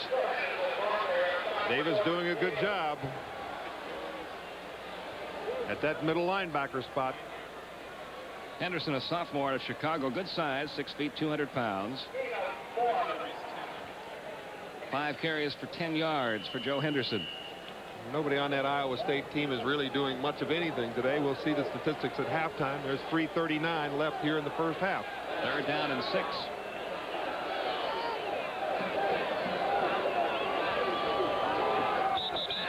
And a whistle. We'll see movement in that offensive line. That'll be against Iowa State. Those linemen must get down, must put their hand on the ground, and they must keep it there. If first, all they have to do is move it up, and it's encroachment. Illegal procedure. The Iowa fans having a little bit of fun today, kid. Well, once again, a very ill-timed penalty here for Iowa State. They had a 3rd down and 6. Now it'll be 3rd down and 11. There you see the difference in penalties. Iowa has an advantage in every phase of the game so far. So now it's 3rd and 11.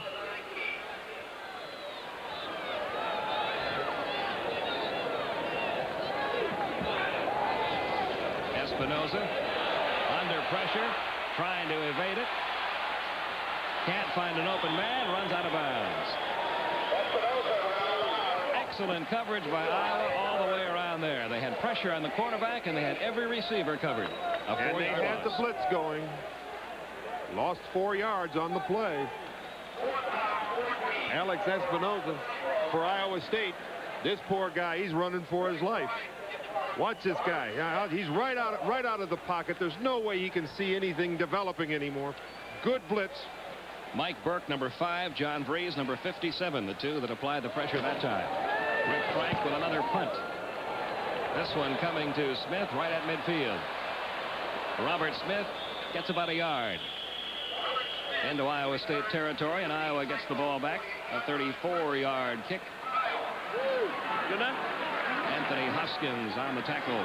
Good old try to rest. Go half. Quick pitch on some other scores. Number 8 Tennessee leading by 2 over Mississippi State in the second quarter. Clemson Virginia having problems. Wow.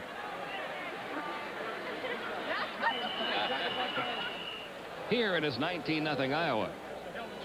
Iowa with the ball again. 3:12 left to go here in the first half. The Hawkeyes. Mark Vlasic handing off to Hudson. Look at the running room he has. Inside the 35, inside the 30, all the way down to the 26-yard line.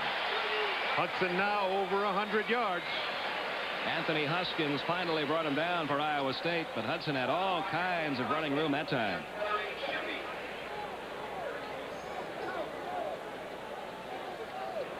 A 30-yard gain. 16 carries for 130 yards now for David Hudson. What a day he's having. Great big hole up there by that offensive line. This is Kevin Ringer. We told you about him a moment ago. There's a flag down. Ringer gets to about the 15-yard line. That'll be holding. Dennis Gibson making the tackle, number 57 for Iowa State. Ringer, one of those 3 senior running backs we told you about. That'll be a holding against David Hudson.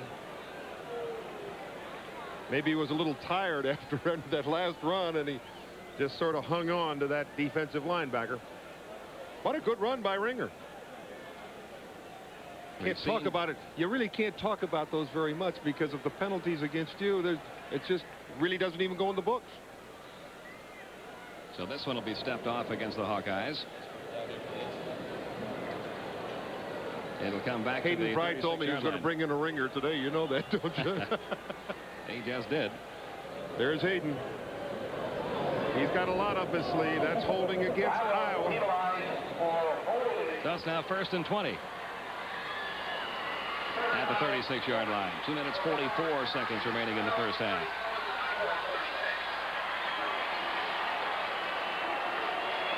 Calling an audible.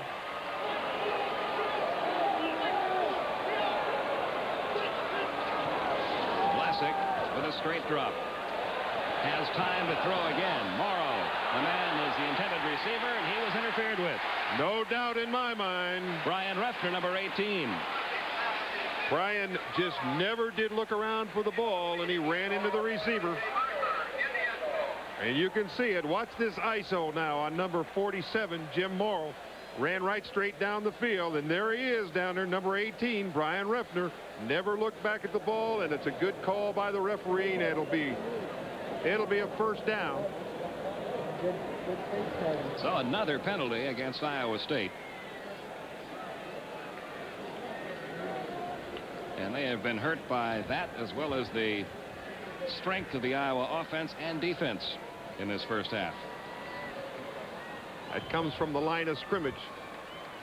And it will be 15 yards, 15 big ones, against the Iowa State Cyclones.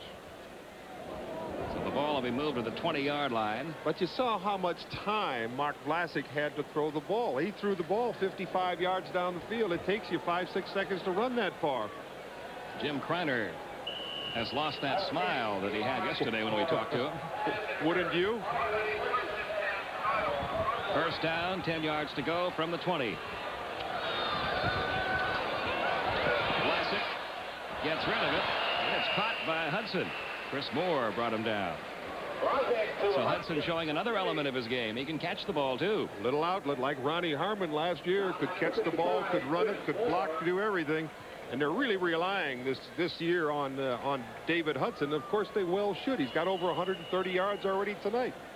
He gained 3 yards on that last reception. At halftime, we'll take a look at both marching bands. We'll have a feature on Akron Zips coach Jerry Faust, and of course highlights from our first half.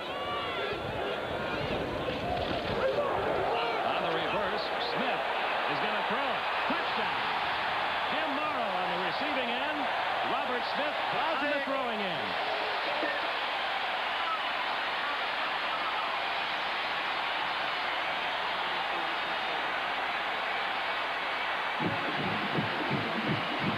That's the old wide receiver option, pass or run. Jim Mauro was open. They fooled the defense. Wide open in the end zone. 6 points. Iowa Hawkeyes, and the Hawkeye fans are happy today. 25-0. The Hawkeyes lead the Cyclones. And Rob Houghtlin will try to make it 26. He does. Like Hayden Fry said yesterday, no tricks. We're just going to play straight football. He wasn't telling you the whole truth. Watch this play again. He does fool just a little bit. Here's the handoff now to number 2, Robert Smith. And down in the end zone is Jim Mauro, wide open. Good throw, good catch, 6 points, extra point, good. It is 6 points.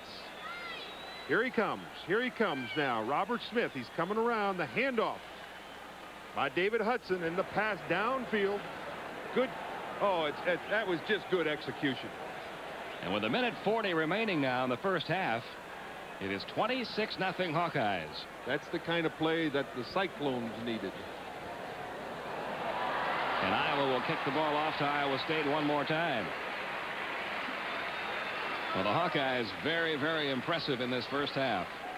There were a lot of question marks about just how strong they would be this year after losing so many talented players a year ago, but they are showing that they were last year a lot deeper than people thought. Multi-talented they are. And of course, you have to look at Hayden Fry. He's one of the finest coaches in the history of Iowa. As a matter of fact, if he wins today, he will be the winningest coach in Iowa's history. So another Iowa kickoff coming up. He and Evashevsky both have won 52 games. I'm sure that Forrest Evashevsky in Petoskey, Michigan is watching this football game. George Murphy, the sophomore, will do the kicking. Jeff Dole awaits the kickoff. Dole takes it at the 3-yard line. Good return by Dole up across the 30-yard line out to about the 32 before he's finally brought down. Brad Quast, that freshman, again in on the stop. 3 plays, 48 yards, minute and 32 seconds. Kept off by a little old trickster. Wide receiver around, Robert Smith to Jim Mauro in the end zone. And with 1:33 remaining, Alex Espinoza back out to try to get the Cyclones going. You can see the kind of afternoon he's had so far. And much of it due to the pressure applied by the defense of Iowa.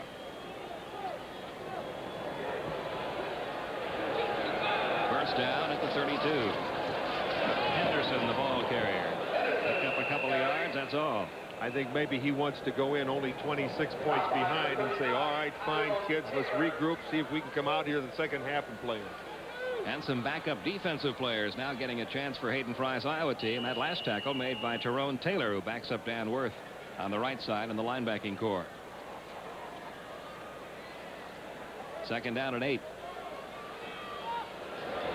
The clock moving just over a minute to go in the first half.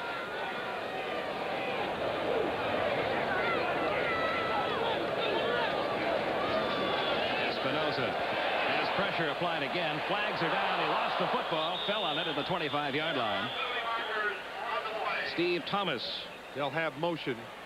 2 men were moving at the same time. The fullback and the tight end were in motion. It will be against Iowa State. But they'll probably refuse it because Espinoza had to down the ball with that great pressure of that Iowa defense. And we've seen that pressure applied all afternoon long. That time it was Steve Thomas, a senior backup nose guard at Lincoln, Nebraska. I think a lot of the doubts in people's minds about this Iowa Hawkeye team have been taken care of this afternoon. It's been really almost a mistake-free first half played by Iowa. The penalty is declined because of the loss of yardage, so the ball will be in the 25-yard line. Their execution's been great today, both offensively and defensively. Third down and 17. 40 seconds remaining in the first half.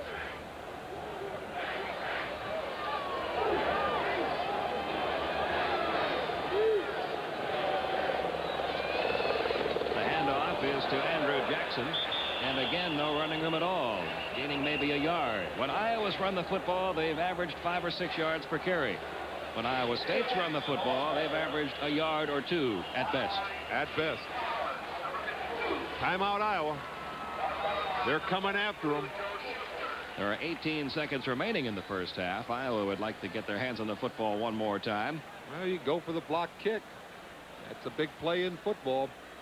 Offenses and defense are really essential in football, but so is the special teams. You have punting, you have kickoffs, and you have all of these plays that are made, and you can score on any one of them.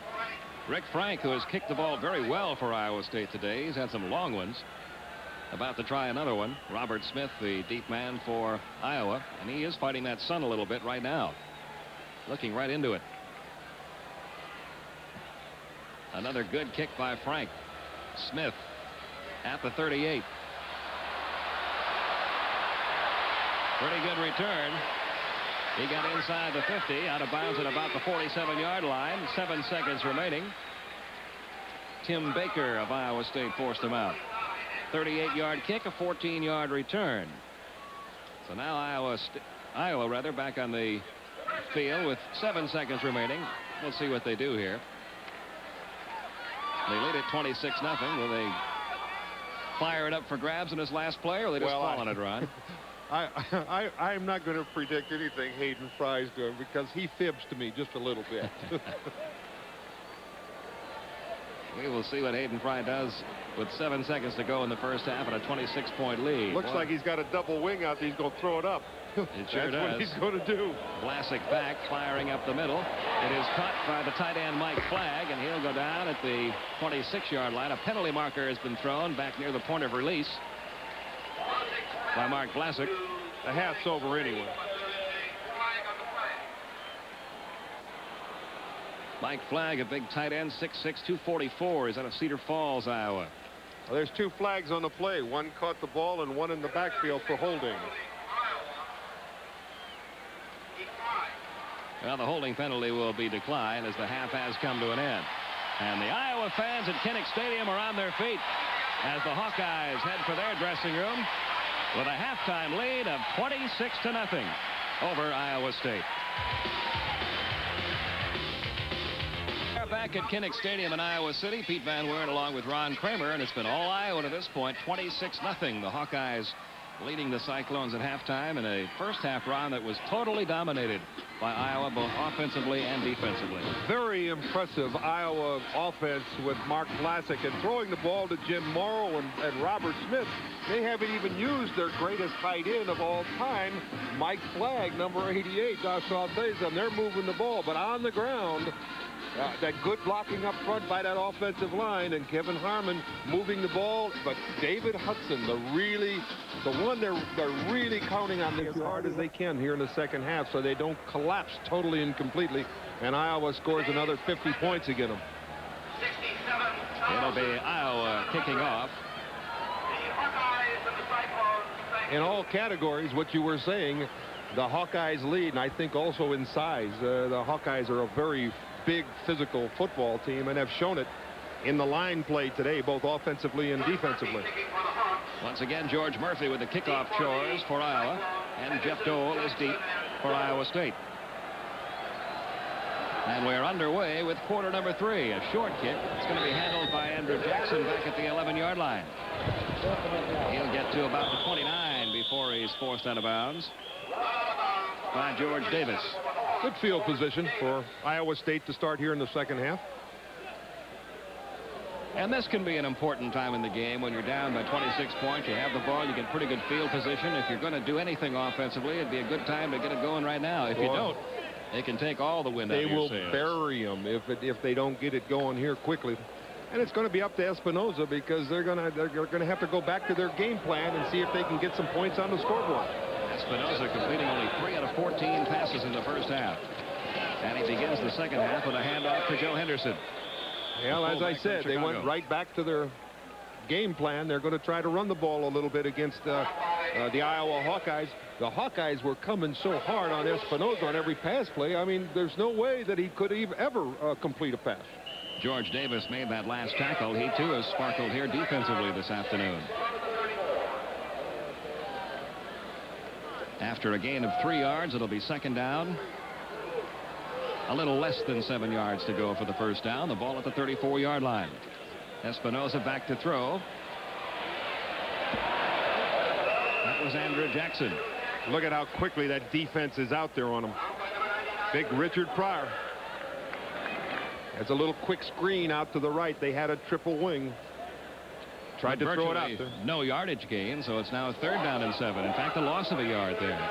Matter of fact, you see what this Iowa defense has got him in position now. 3rd and 7 is it's a passing yardage. Now he's got to throw the ball, and Iowa can do just about anything defensively they want to. 3rd down 7. The ball at the 33. Espinosa looking downfield. Can't find an open receiver. He's going to try to run for the first down, and he'll come up about 3 yards short.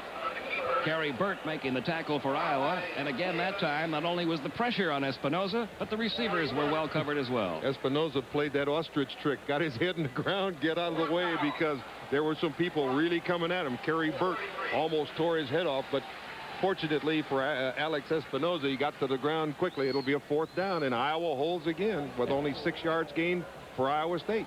And Rick Frank in to do the kicking. Robert Smith back awaiting the kick.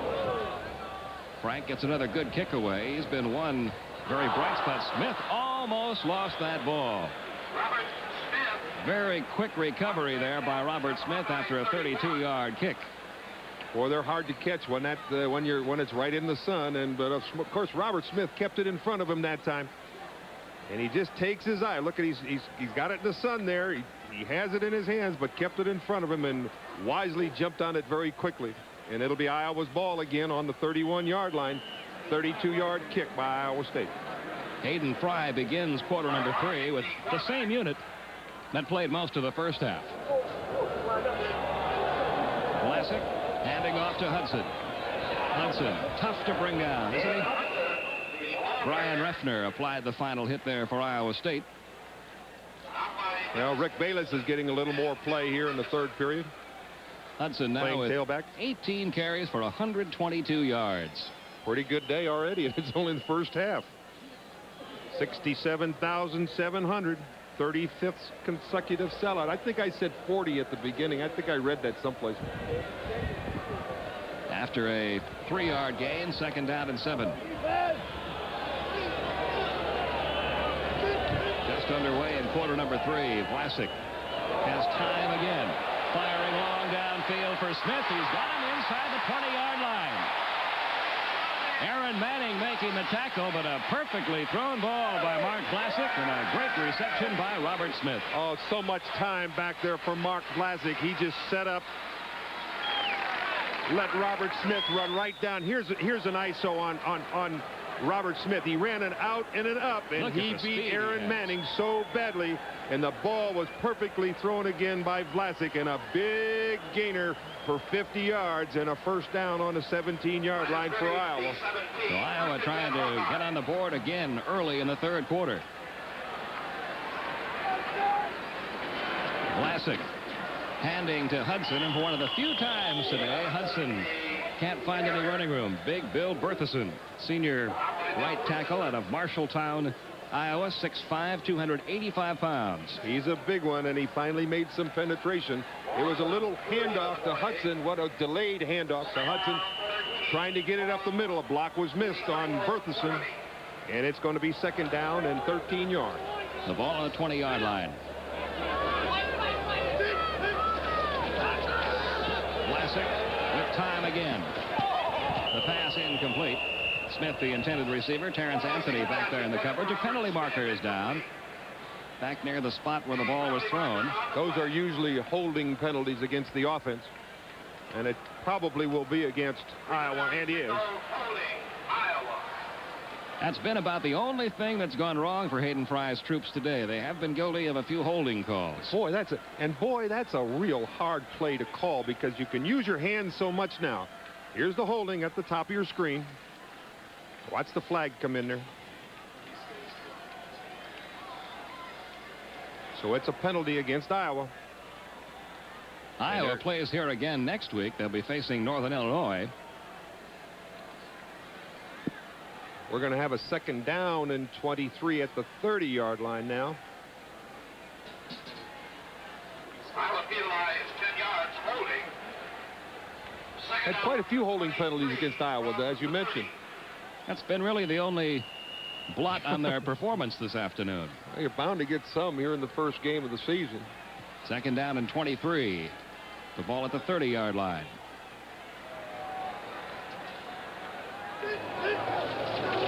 Vlasic handing straight ahead to Hudson. Hudson gets inside the 30 to about the 28. Chris Moore and Dennis Gibson making a stop for Iowa State. You can still hear some pretty good hitting down there, can't you? Boy, I can feel it up here. They're still ravaging each other. So Hudson moving the ball about a yard. It'll be 3rd down now and 22. The pace of the game has certainly slowed. 10:54 the time left in quarter number 3. The Cyclone spirit still there, as you saw. Vlasic back to throw. The pass is caught by the tight end, Marv Cook. Dennis Gibson. One of those great tight ends they have. Marv Cook ran a little down and out pattern, and they're going to come in, try and kick a field goal. 8-yard gain. Put them back in position to get 3 points on the scoreboard. And they got one of the good placements. Rob Houghtlin is a great field goal kicker. Last year, we mentioned before, he won 2 big games for Iowa in the last second. This will be a 37-yard attempt by Houghtlin. And he is 3 for 3. 1 from 32 yards, 1 from 46 yards, this one from 37 yards. Timeout on the field, 10:38 remaining in quarter number 3. It is now the Hawkeyes of Iowa 29. Iowa State nothing. At Kinnick Stadium, and the Iowa fans, led by their cheerleading crew, have a lot to cheer about. They really are having a good time out here. Well, so is this football team. The football team's playing just as well as Hayden Fry said they would. He said he's got a good football team, and he's confident that they're going to win a lot of football games this year, and they're going to surprise a lot of people, even though they lost many of their All-Americans last year. George Murphy will be kicking off for Iowa. Again, Jeff Dole, the deep man for Iowa State. We got our old pal up here, Jeff Elliott, from the Big Ten. He takes care of TV and promotions. Welcome, Jeffrey. Here's the boot by Murphy. Kind of a line drive kick this time. Taken at about the 10-yard line by Dole. Good return up across the 30 to about the 31-yard line. Jim Riley, number 95, a backup linebacker who plays on special teams, making the stop for Iowa. Boy, these kids are still hitting hard, partner. Even though Iowa State's losing 29-0, they're still putting out some effort. But the only thing is, this Iowa team is just so talented, they just can't compete with them today. First down just across their own 31.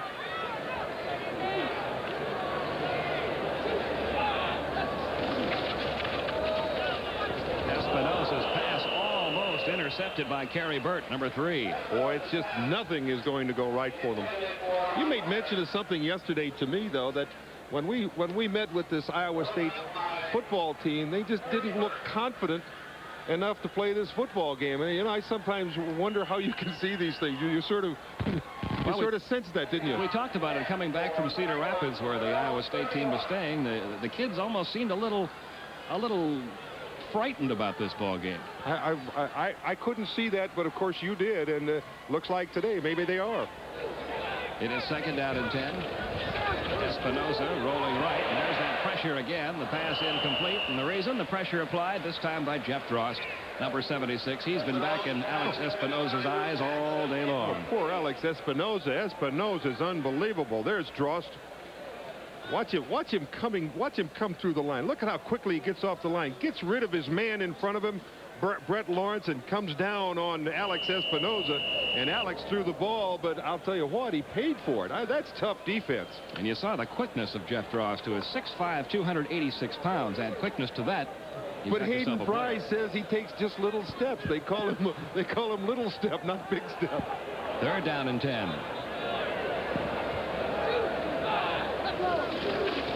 The handoff is to Jackson. Jackson trying for that first down. Gets close. He may have it. Kerry Burt making the stop for Iowa. All depends on where the referee puts it. It's going to be very close. That was one of the better gains of the day for Iowa State. Andrew Jackson, the senior tailback out of Los Angeles, who began his career at El Camino Junior College. Might be the only gain of the day, as a matter of fact, running the ball anyway. We have a moment right now. Let's pause 5 seconds for station identification. KCRG TV9, Cedar Rapids, Waterloo. Back at Kinnick Stadium, they're going to measure to see if Iowa State picked up the first down. They just made it. Only the 4th first down of the day for the Cyclones. Well, Alex Espinoza is still enthused about this football game. He came up there and was very closely inspecting whether they did get that first down or not. Of course, he's the one who's going to have to get them started. We keep mentioning this. Espinoza had a good year last year, but of course, right now, the Iowa football team is just dominating. 10 minutes remaining, third quarter. It's 29-0 Iowa. Espinoza back to throw. The pressure applied again. He escapes it this time. Can't find an open receiver, and 4 Hawkeyes there to bring him down. Jeff Drost was one of them. Joe Mott, number 97, another. Good pressure again. And what's really impressed me, Ron, besides the pressure Iowa's been applying all day, when Espinoza does get out of the pressure, he can't find a receiver open. Well, he's just running for his life. If you're running for your life with these big guys, 6'8", like Jeff Drost and people like that, and Richard Pryor, my goodness, I mean, nobody can be open. I mean, he just wants to get downfield someplace. 2nd down and 9. Handing off to Andrew Jackson. Jackson got to about the 44 before who else? Jeff Drost brought him down. Well, Jeff is really doing a great job of controlling that offensive line of the Cyclones. He's just coming on every play and getting great penetration. He was all Big Ten, Jeff Drost was, as a junior. He seems almost assured of repeating that this year. And maybe some higher honors than that. Oh, yeah. He has that quality. 3rd down and 6. The ball just shy of the Iowa State 45. Espinoza with a little time. Not much, though. Steve Thomas, senior nose guard out of Lincoln, Nebraska. Number 52. He got by for the sack that time. Just another blitz by Iowa. Big defensive play. 10-yard loss. Watch them now. Here they come. Everybody. Drost. So that'll bring Rick Frank back into the ball game to punt. Robert Smith back awaiting it at about his own 26-yard line. Frank gets another good kick away. Robert Smith hit as he tried to field the ball. You'll see a penalty marker fall.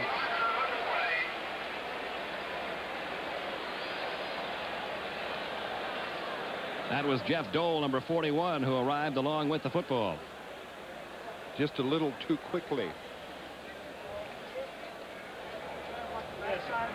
That's that Iowa defense. They're still enthused about what they're doing. Good tackle on the last play by Steve Thomas, number 52, talking about how he got away from his offensive guard and made the play against Alex Espinoza for the sack.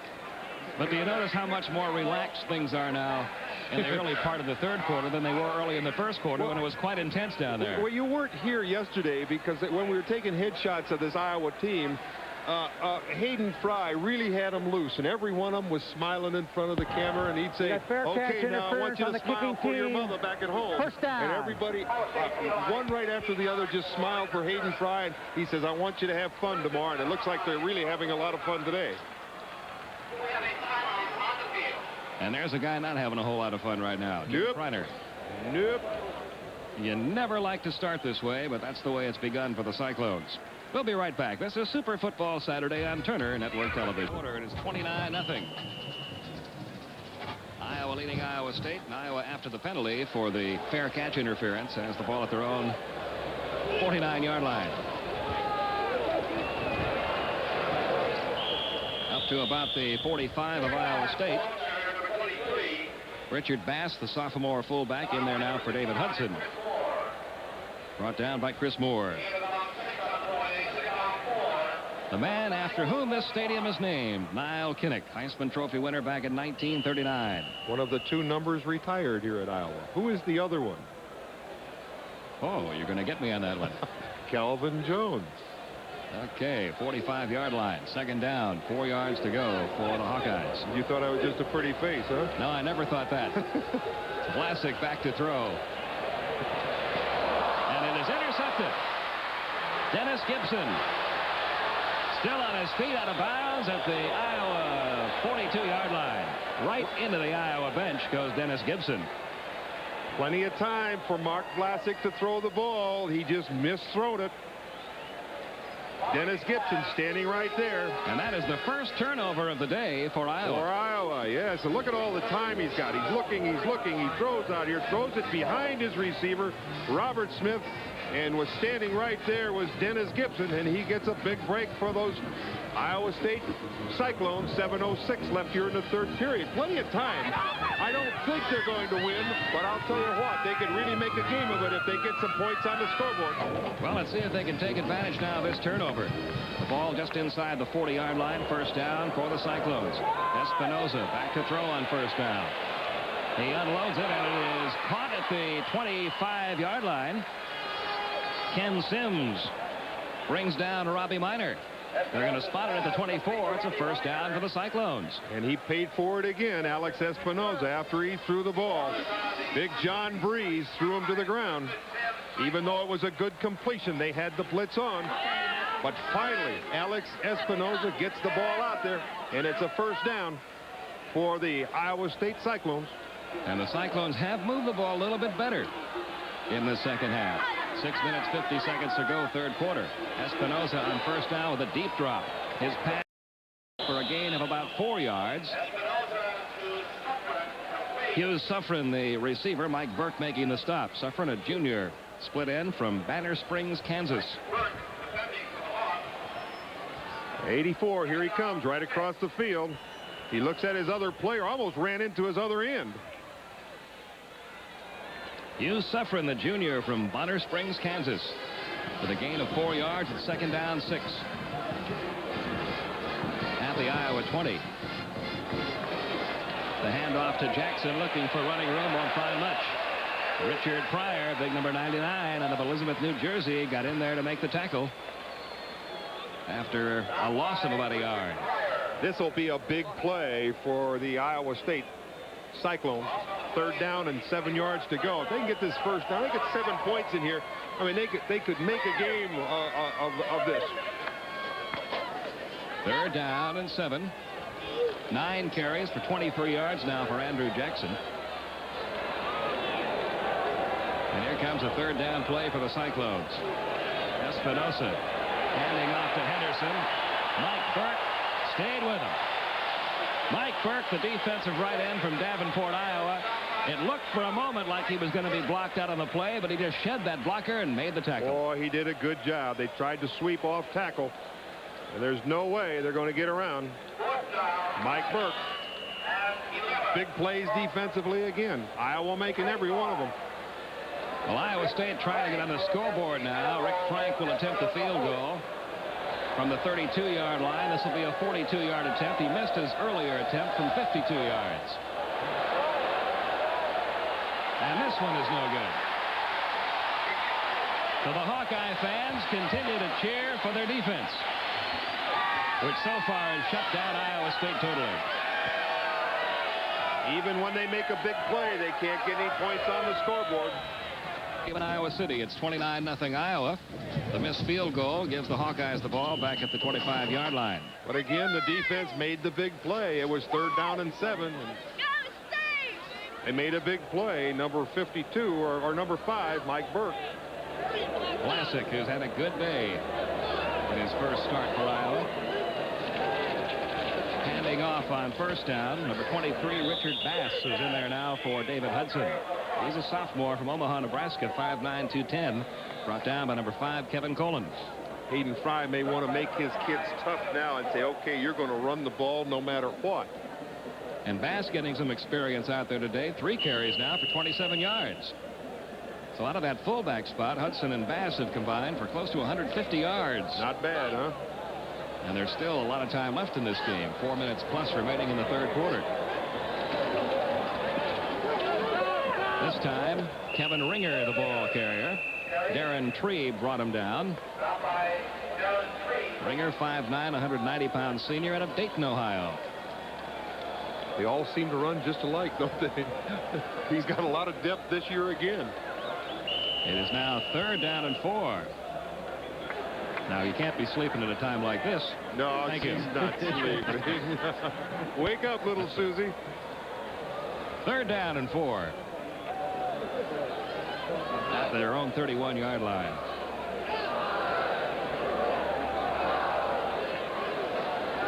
Vlasic's going to throw on 3rd down. The man is wide open, and the completion is made to number 87, Travis Watkins.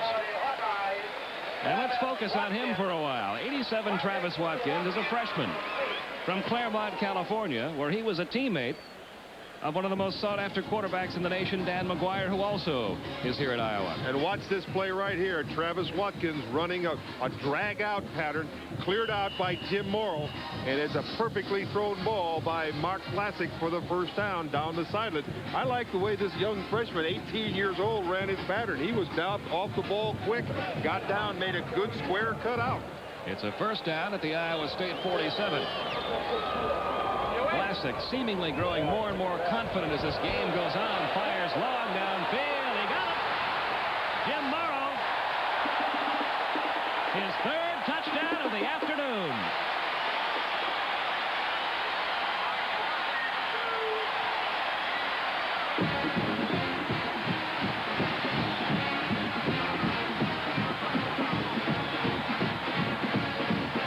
A pass to number 47. Jim Mauro for 47 yards. Another great catch, another great throw by Mark Vlasic.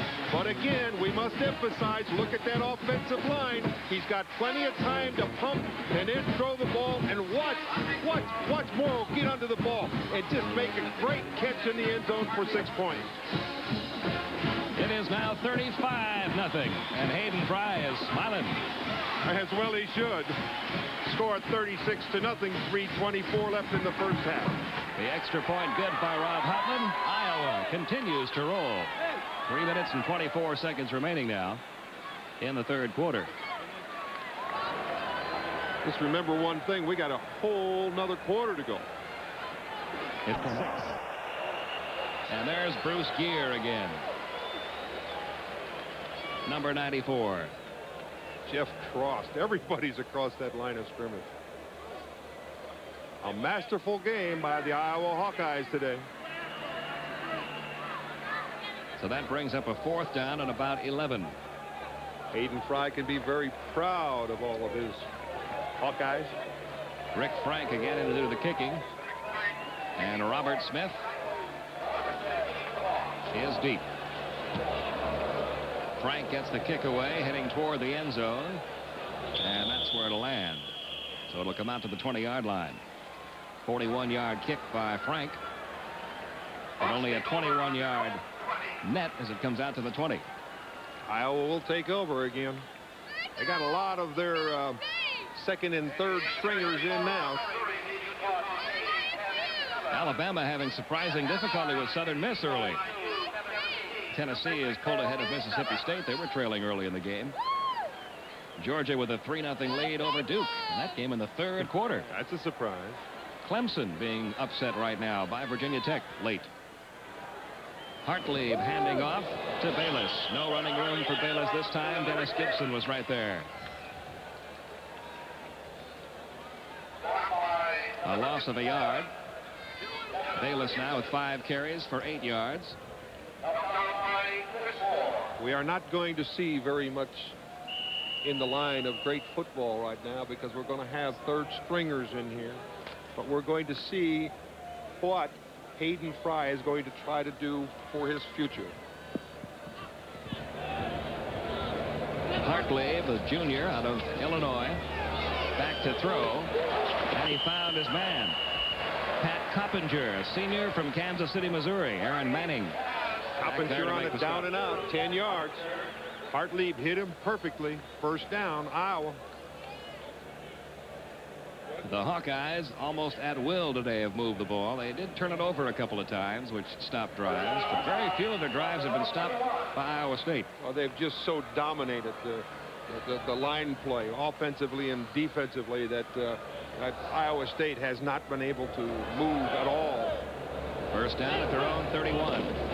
Hartley handing off. The ball carrier is Grant Goodman. And Grant Goodman gets to the 45-yard line. He's a junior from West Des Moines. 6'2", 225-pounder. Brian Reffner finally brought him down. And Goodman's first carry of the afternoon proves to be a big one. Goodman bounced off outside of that line, and he picked up 24 yards. Watch him bounce off the tackler there. He doesn't have great speed. If he had great speed, he would have been gone. Goodman, of course, picks up 24 yards and a first down for Iowa. Good tackle by Brian Reffner. Caught up with him, and it's Iowa 1st and 10 on the 46-yard line of Iowa State. 13.5 minutes remaining in the game. Iowa leading it 36-0 and moving with their second unit here. Hartley back to throw. Throwing up the middle, intended for Steve Green. Kevin Colin back there in the coverage. Almost one of those great sensational catches by Steve Green. Steve Green's a 6'2" wide receiver. I'll tell you what point we've reached in this football game right now. Every broadcaster makes out a depth chart, either 2 or 3 deep, listing all the players who might play. We're going to put the depth chart aside. They're starting to bring in some people now. This is what makes it fun, partner. We'll get them all in, though, because I'm sure a lot of their mothers are watching. I'm sure they are. Second down at 10 at the 46-yard line.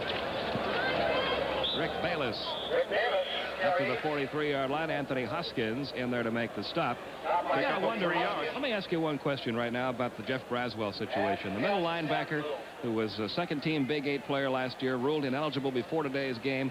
What can that do to the heart of a football team? Well, I think, number one, they have been noted as a defensive team, and when you're playing the 4-3 defense, that middle linebacker, and Braswell was a good one, can be the, I mean, he calls all the defense. He's the captain. He's the guy that does everything.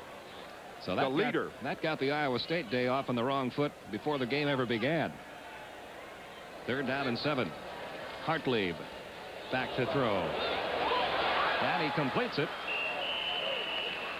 to Steve Green. Aaron Manning back there on the coverage. Again, Steve Green going downfield, a little turnout. Nice job. Gain of about 4 yards. Puts him in good position. 3rd down and 1.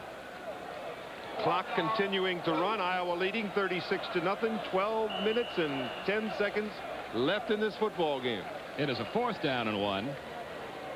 And we'll see if Hayden Fry decides to go for it. Looks like he is. My mistake, partner. Thought it was a 3rd. So he's been successful twice in this situation today. Now he tries to gain that big yard again on 4th down. Hartley is going to keep it. He has got the first down to the 32-yard line. Quarterback option. Anthony Hoskins making the tackle. He's calling every play. That's something new for an Iowa quarterback. I don't think they've run the option here for the last 7 or 8 years with the Chuck Longs and the Mark Vlasics. So it's another Iowa first down. At the Iowa State 32, 11.5 minutes remaining in the game. The Hawkeyes driving again, leading at 36-0.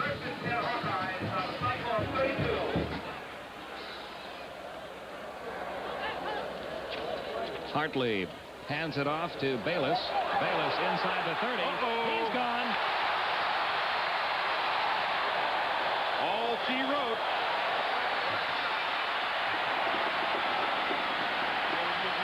"32-yard touchdown."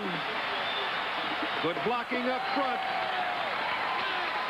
Rick Bayless couldn't find the hole in the middle, broke to the outside, and with good speed got into the end zone. Iowa now leads 42-0.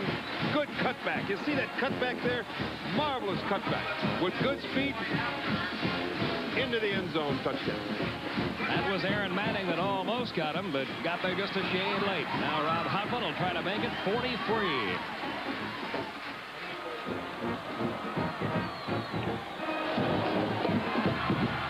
And he does. The minutes, 19 seconds remaining in the game. It is 43-0 Iowa. This is Super Football Saturday on Turner Network Television.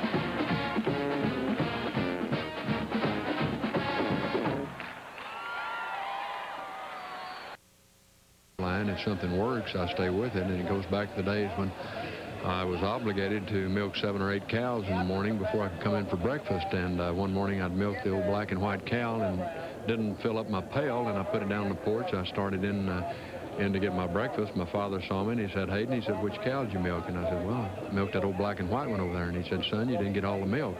I said, "Yes, sir, I did." Well, he didn't say anything. He just reached down, picked up the pail, went over, got on the stool, commenced to squeeze, filled the pail, put it on the back porch. And I was about 10 years of age at the time, and I was standing there watching all this. And when he put the pail down full of milk, he grabbed me by the ear, and we marched through the barn. And on the way, he reached over and got the horsewhip. And we got out the back of the barn. He had me bend over, and he put a pretty good one on me.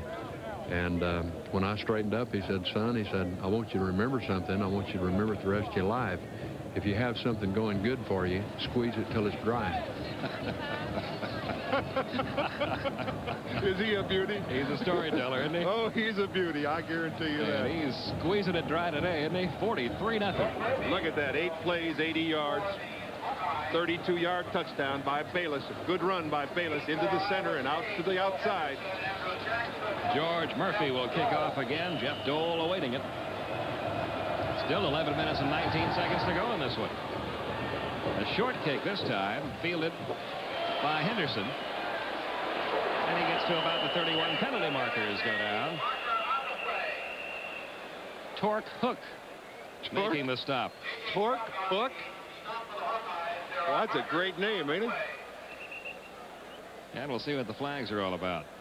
Hayden will come up with the next one. He'll say, "Okay, get the hook." That might be what they're going to do to me shortly if I don't shut up.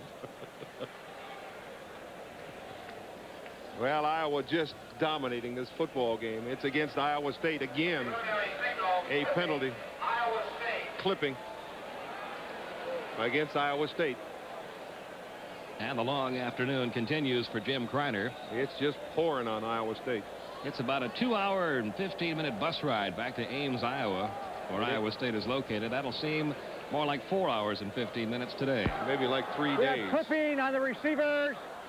First down. Well, we got the microphone fixed on the referee, too. 11:14 left in this football game. Iowa leading 43-0. Espinoza still in.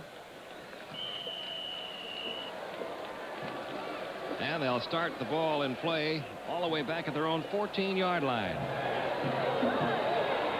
After the clipping penalty. It is complete to Jackson. Out to about the 22-yard line. Dwight Sistrunk, junior free safety out of Dayton, Ohio, making the stop. We got some scores. Tennessee leading now in the 4th period over Mississippi State, 23-20. Virginia Tech 20, Clemson 14, a final. Army 16, Syracuse 14 at halftime. Navy 10, Virginia 7 in the 2nd period. That's just some of the scores. 43-0, Iowa leading Iowa State here. Espinoza, after faking the handoff, back to throw. This one caught at the 35-yard line. Keaton Smiley there to make the tackle. Smiley doesn't like it. He just got off of him a little bit. Nice little turn in. Well thrown by Alex Espinoza. Hugh Suffren on the receiving end. Suffren did a good job. Espinoza beginning to move the team a little bit better in the second half, but still unable to get any points on the board. Even against the 3rd and 4th stringers of Iowa. First down at the 37-yard line. Espinoza with a deep drop. I don't know who that pass was intended for. There wasn't anybody out there eligible to receive it. Well, it was intended for Keith Sims, number 69. He's a guard because Espinoza wanted to get rid of it. They were just coming on him. It was supposed to be a screen pass to the left, and what happened is the fullback got hooked up inside. One of the big linemen grabbed him, and he couldn't get away, so he had to get rid of the ball. So it's 2nd down and 10. At the 37-yard line, Iowa with a 43-point lead. Robbie Minor comes out wide right. Suffering wide left. Espinoza handing off to Andrew Jackson. Jackson will pick up about 2 yards before Joe Schuster, a right tackle from Faribault, Minnesota, 6'5", 260-pounder. In there to make the stop. It'll be a 2-yard gain, 3rd and 8. 10 carries for 25 yards now for Andrew Jackson. Commissioner of the Big Ten just stepped in with us, Wayne Duke. Wayne, welcome. I was about to say a lot of Iowans are smiling proudly today, but perhaps none so much as the Commissioner Wayne Duke, who, of course, attended Iowa. This one, not smiling on some of our other games being played today. Ohio State apparently down, losing a couple fumbles to Washington. There's a completion to Hughes Suffern. Suffern to about the 46-yard line. Well, you've got to be very pleased with the way that this football team has played today. Certainly am, Pete. I think that Iowa is going to be a source to be reckoned with in the conference race. I think Hayden Fry has come along saying something about his team was so young and inexperienced, but it hasn't appeared to be that way at all. You know what has impressed me about this ball club? All the preseason talk and all the preseason predictions that you hear, there were a lot of questions about the Iowa team. Did they have enough depth coming back from last year to pick up and replace 3 All-American players, which is a very, very difficult thing to do. But this team has dominated this game in every way today. It certainly has. That Iowa defense hasn't permitted Iowa State to do a thing. Iowa would have something like 1 first down or so in the first half. I'm not certain just what it was, but 52 yards total offense. 52. It certainly has dominated this game without question. And Vlasic certainly has filled in for Chuck Long. That he has, and I guess this young freshman quarterback from the West Coast is supposed to be a very fine player too, and whether we'll see him today or not, of course, is very speculative. Steve Thomas being helped off the field there as we talk with Wayne Duke, commissioner of the Big Ten, with 9.5 minutes to go in the game, and Iowa leading 43-0. Well, with the Iowa team playing like this, perhaps all of those who said it might be a 2-team race this year might have to reconsider. Oh, I think that's without question, Pete. I think it's going to be a much more balanced race than anyone ever projected. Espinoza back to throw on first down, firing deep, incomplete. Eddie Brown, the intended receiver. Keaton Smiley back in the coverage. A little overthrown down there. He was open, though. Eddie Brown had a chance to make that catch. Of course, Iowa State certainly wants to get on the scoreboard before this football game is over, and there's 9 minutes and 13 seconds left to go in this football game. Wayne Duke, one final question. As you look ahead to the Big Ten Conference this year, I guess you've got to be a very proud man, because once again it looks like it's going to be another record setter as far as attendance and everything else.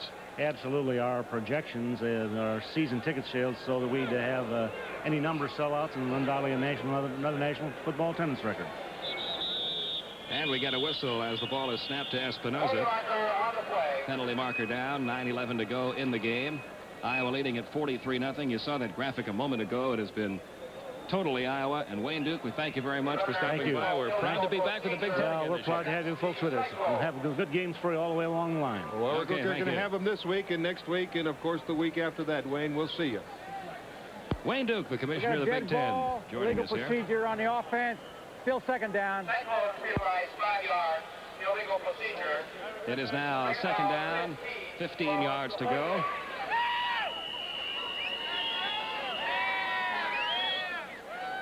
And the celebrating has begun by the Hawkeyes. You can bet it.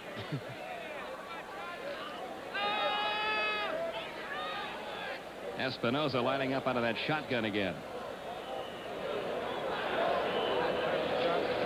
A bad snap, and Espinoza handles it, but now he has to scramble, firing it incomplete at midfield. That was Dwight Sistrunk over there in the coverage again. Number 22, the intended receiver, was Joe Henderson, who's back in there after being shaken up earlier. Mike Burke right in there again, too. They're just rushing him so much, it's unbelievable. So it'll now be 3rd and 15. Espinoza now 10 out of 27 for 100 yards, and most of that yardage has been picked up late in the ball game. We got a 3rd down and 15. Suffern comes out wide right this time with Robbie Minor wide left.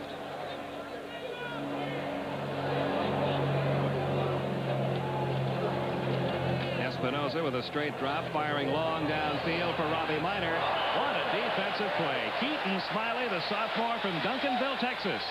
got the hand up and a perfectly timed play. Oh, he just ran under it. Keaton Smiley did a great job of covering Eddie Brown, who was open. A well-thrown ball by Alex Espinoza, but another great defensive play by Iowa. Watch this play now. He's beat, and he just gets his hand up in order to knock the ball down. Smiley, a good play, and he's telling him, okay, baby, don't come out here and run against me again. Rick Frank about to punt. Robert Smith awaiting it at about his own 12-yard line. A good high kick. They're going to let it go. This time it takes an Iowa bounce across the 20 into the arms of Dennis Gibson. We got some people we'd like to thank, too, for their cooperation. The president of Iowa State, Dr. Gordon Eaton, the athletic director, Max Eric, and the SID, Dave Stark. It is 43-0 Iowa. Celebrating has already begun here in Iowa City. 43-0 Hawkeyes. Chuck Hartley been at quarterback. And the handoff is to Kevin Ringer. He's brought down by John Sinifro as he gets across the 25-yard line, a gain of about 3. It'll be 2nd down 7. 3 senior running backs trying to replace Ronnie Harmon. Brother Kevin, Rick Bayless, and Kevin Ringer all have seen playing time today, and all have run the ball quite well. We have another wide receiver in, too, Jay Hetz, number 15. 2nd down. Let's call it 6 yards to go for the 1st down. Hartley after the fake handoff. Firing downfield. Penalty markers are down. The catch was made by junior tight end Tom Ward, number 88. He's from right here in Iowa City. That'll be holding against Iowa. So it will be 2nd down over again. Good catch. Got some more scores. Tennessee now in the 4th quarter losing to Mississippi State 27-23. That's a surprise. 17-0. Washington leading Ohio State in the 2nd period. Georgia's pulling away now from Duke. Well, we thought that was going to happen. The Bulldogs. North Carolina 17-0 over Kansas in the 3rd period. And Purdue 3, Ball State nothing at halftime. That's somewhat of a surprise, too. Jeff George, the freshman who is the most highly recruited quarterback in the nation, starting that game for the Boilermakers today. Hasn't thrown any touchdowns yet, has he? We will see Purdue next week against Pittsburgh. That should be a good football game. 7 minutes 40 seconds remaining here. 43-0 Hawkeyes. It is 2nd down and 11.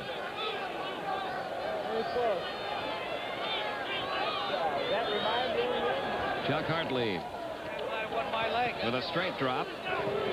Completes it to Marshall Cotton. Cotton, a senior fullback from Davenport, Iowa. Darren Trebe and Kevin Colon in on the stop. And Hayden Fry giving everybody a chance to play today. Well, Chuck Hartley just went back, a screen to the right, and Marshall Cotton picked it up and very close to a 1st down. It will be 3rd and about a half a yard. So Iowa continues to dominate and move the ball. In that 1st half, Jeff George of Purdue is 17 out of 28 for 140 yards. He has been intercepted twice. Wow. We just got that word on that Purdue Ball State game. Purdue leading at 3-0. 6:45 left here. 3rd down and 1.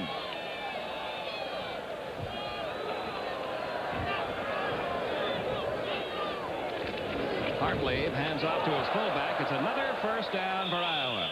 Marshall Cotton brought down by Terrence Anthony, but not until he easily picked up the 1st down. Marshall Cotton almost broke it. Iowa State was in that short yardage defense, and if the fullback or the halfback breaks through, boy, I'll tell you, there's just nobody back there to stop him. Unfortunately. So the Hawkeyes have a 1st down at their own 40-yard line. Trying to add to a 43-0 lead with a little over 6 minutes to go in the ball game.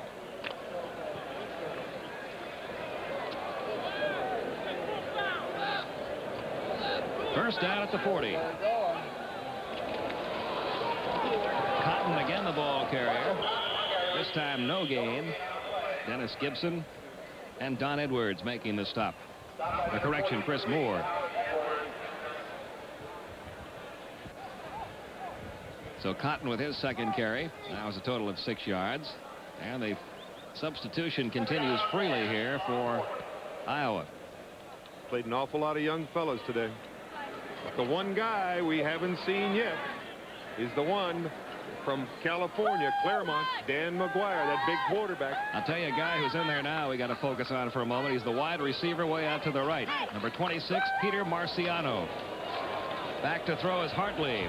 He hits Marciano at the 42-yard line. Oh, did you call that play? You are psychic, my friend. He is from Brockton, Mass. Brockton, Mass. And you know who else named Marciano was from Brockton, Mass. That's right. The greatest heavyweight of them all. Rocky. Great catch by Marciano. He had the zone defense back there. Ran a little turn in. Good throw. Another first down at the Iowa State 41. Hey, Hartley looks pretty good at quarterback he's too, moved the you team know. very well. Penalty flags drop as they line up. And we'll see what this is all about. The clock stops with 5:05 remaining.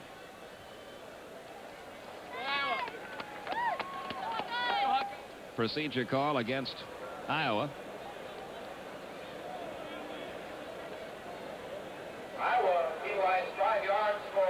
You know, some of those other people I was telling you about, you know, that we like to thank, of course, from Iowa, President James O. Friedman, and a great friend of mine, the athletic director here at Iowa, Bump Elliott, who was just a great host last night. Illegal procedure. Still first down. SID, George Wine, assistants Phil Hattie and Steve Malchow.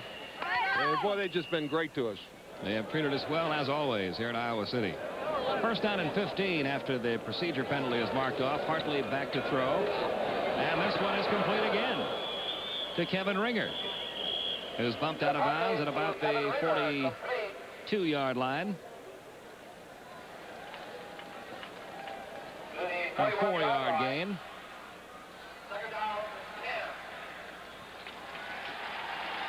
Hartley moving this club since coming in.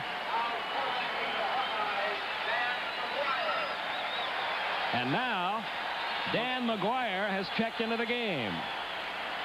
The freshman from Claremont, California. Hartley went 5 out of 6 for 49 yards. McGuire makes his collegiate debut.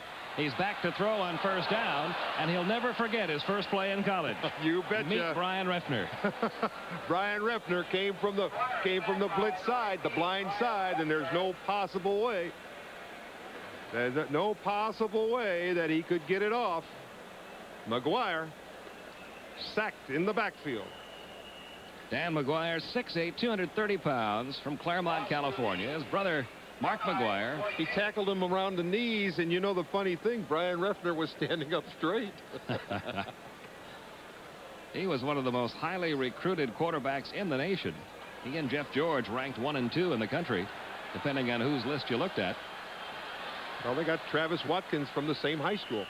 And McGuire is going to call timeout here.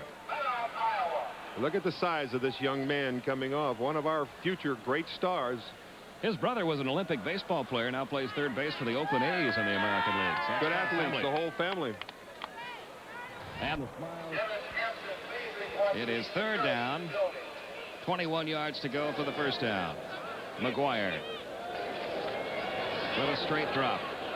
Looks downfield, launching one long and incomplete. Intended for Travis Watkins, McGuire's high school teammate in Claremont, California.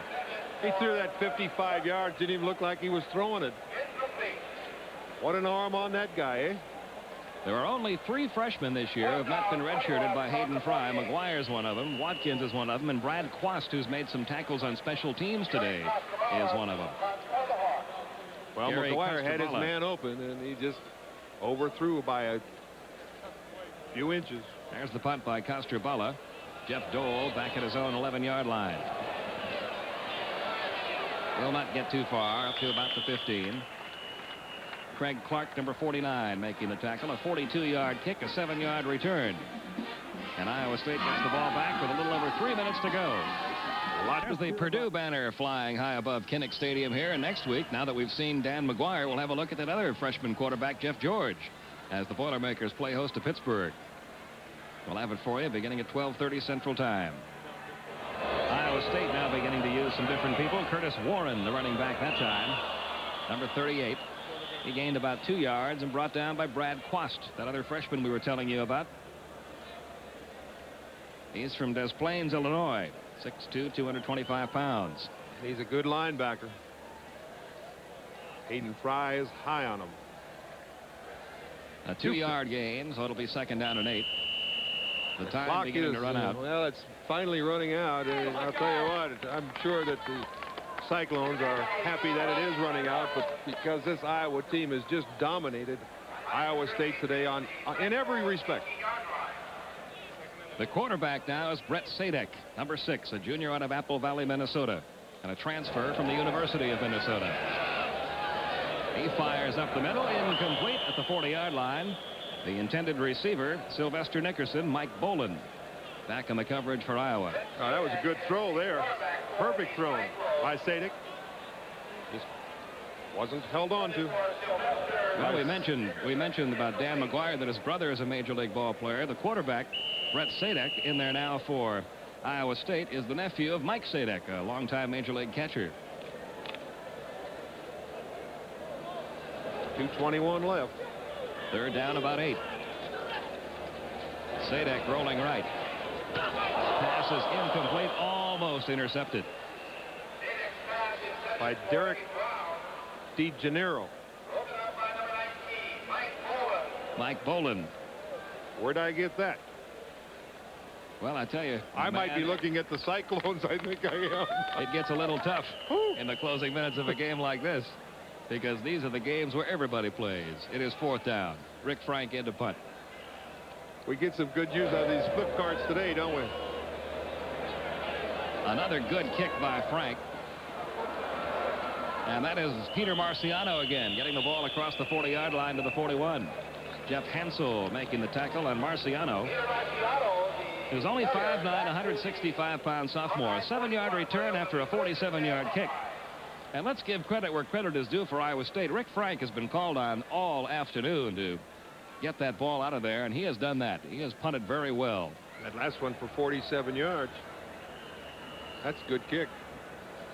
Jim Kreiner cannot be pleased with what he's seen out there. There's a final, another upset. Tennessee being beat by Mississippi State. McGuire at quarterback.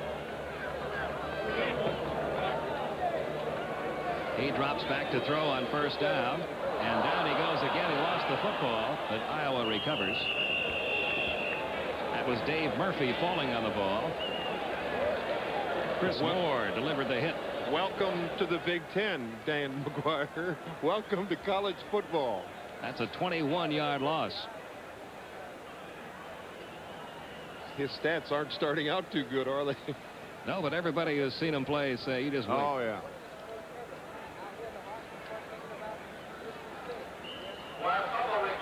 I thought the folks at Iowa weren't speaking to those people at UCLA anymore. It is 2nd down and 30. McGuire pitching out. The ball is loose, and Iowa State has it at the 21-yard line. Wow, they can prevent a whitewash. They can. Louisville, Indiana, scoreless early.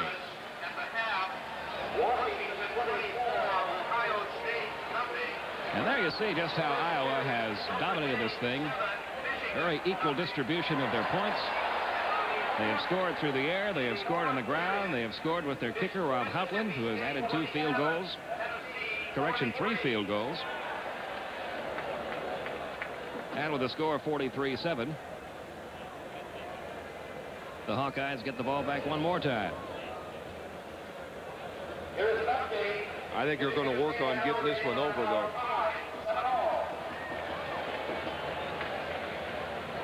Rick Frank about to kick it off for Iowa State. Iowa State next week will be playing at home against Indiana State, and then they have Wichita State at home, followed by Wyoming at home. And even though they've gotten trounced in this one, it's been a good experience for them to play a team as good as Iowa. And that'll help them as their season progresses. Robert Smith back awaiting the kick from Rick Frank. Well, they're set up to try and prevent, you know, the onside kick. Iowa is. Only one man back. That's number 2, Robert Smith.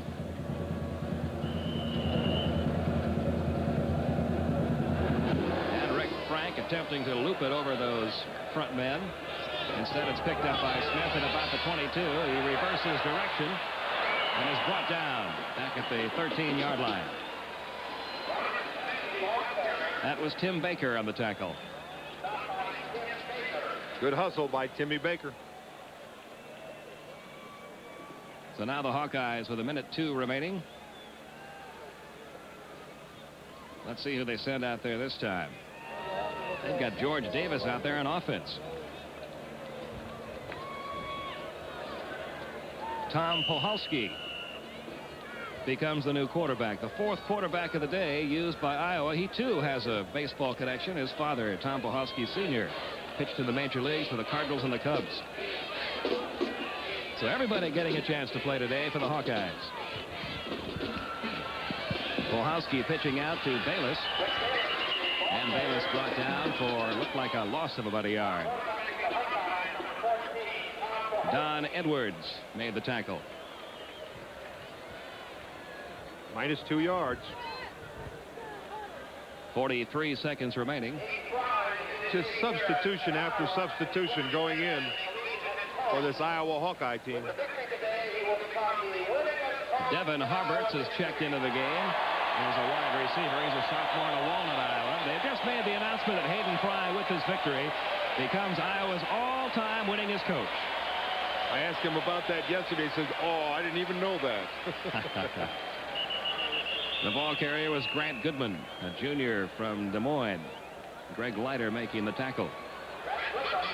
And that is probably going to be the last play of the game as time continues to tick off on the clock here.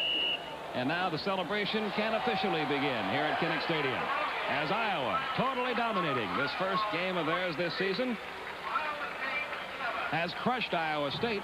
The final score, Iowa 43, Iowa State 7. We'll be right back with a wrap-up. This is Super Football Saturday on Turner Network Television.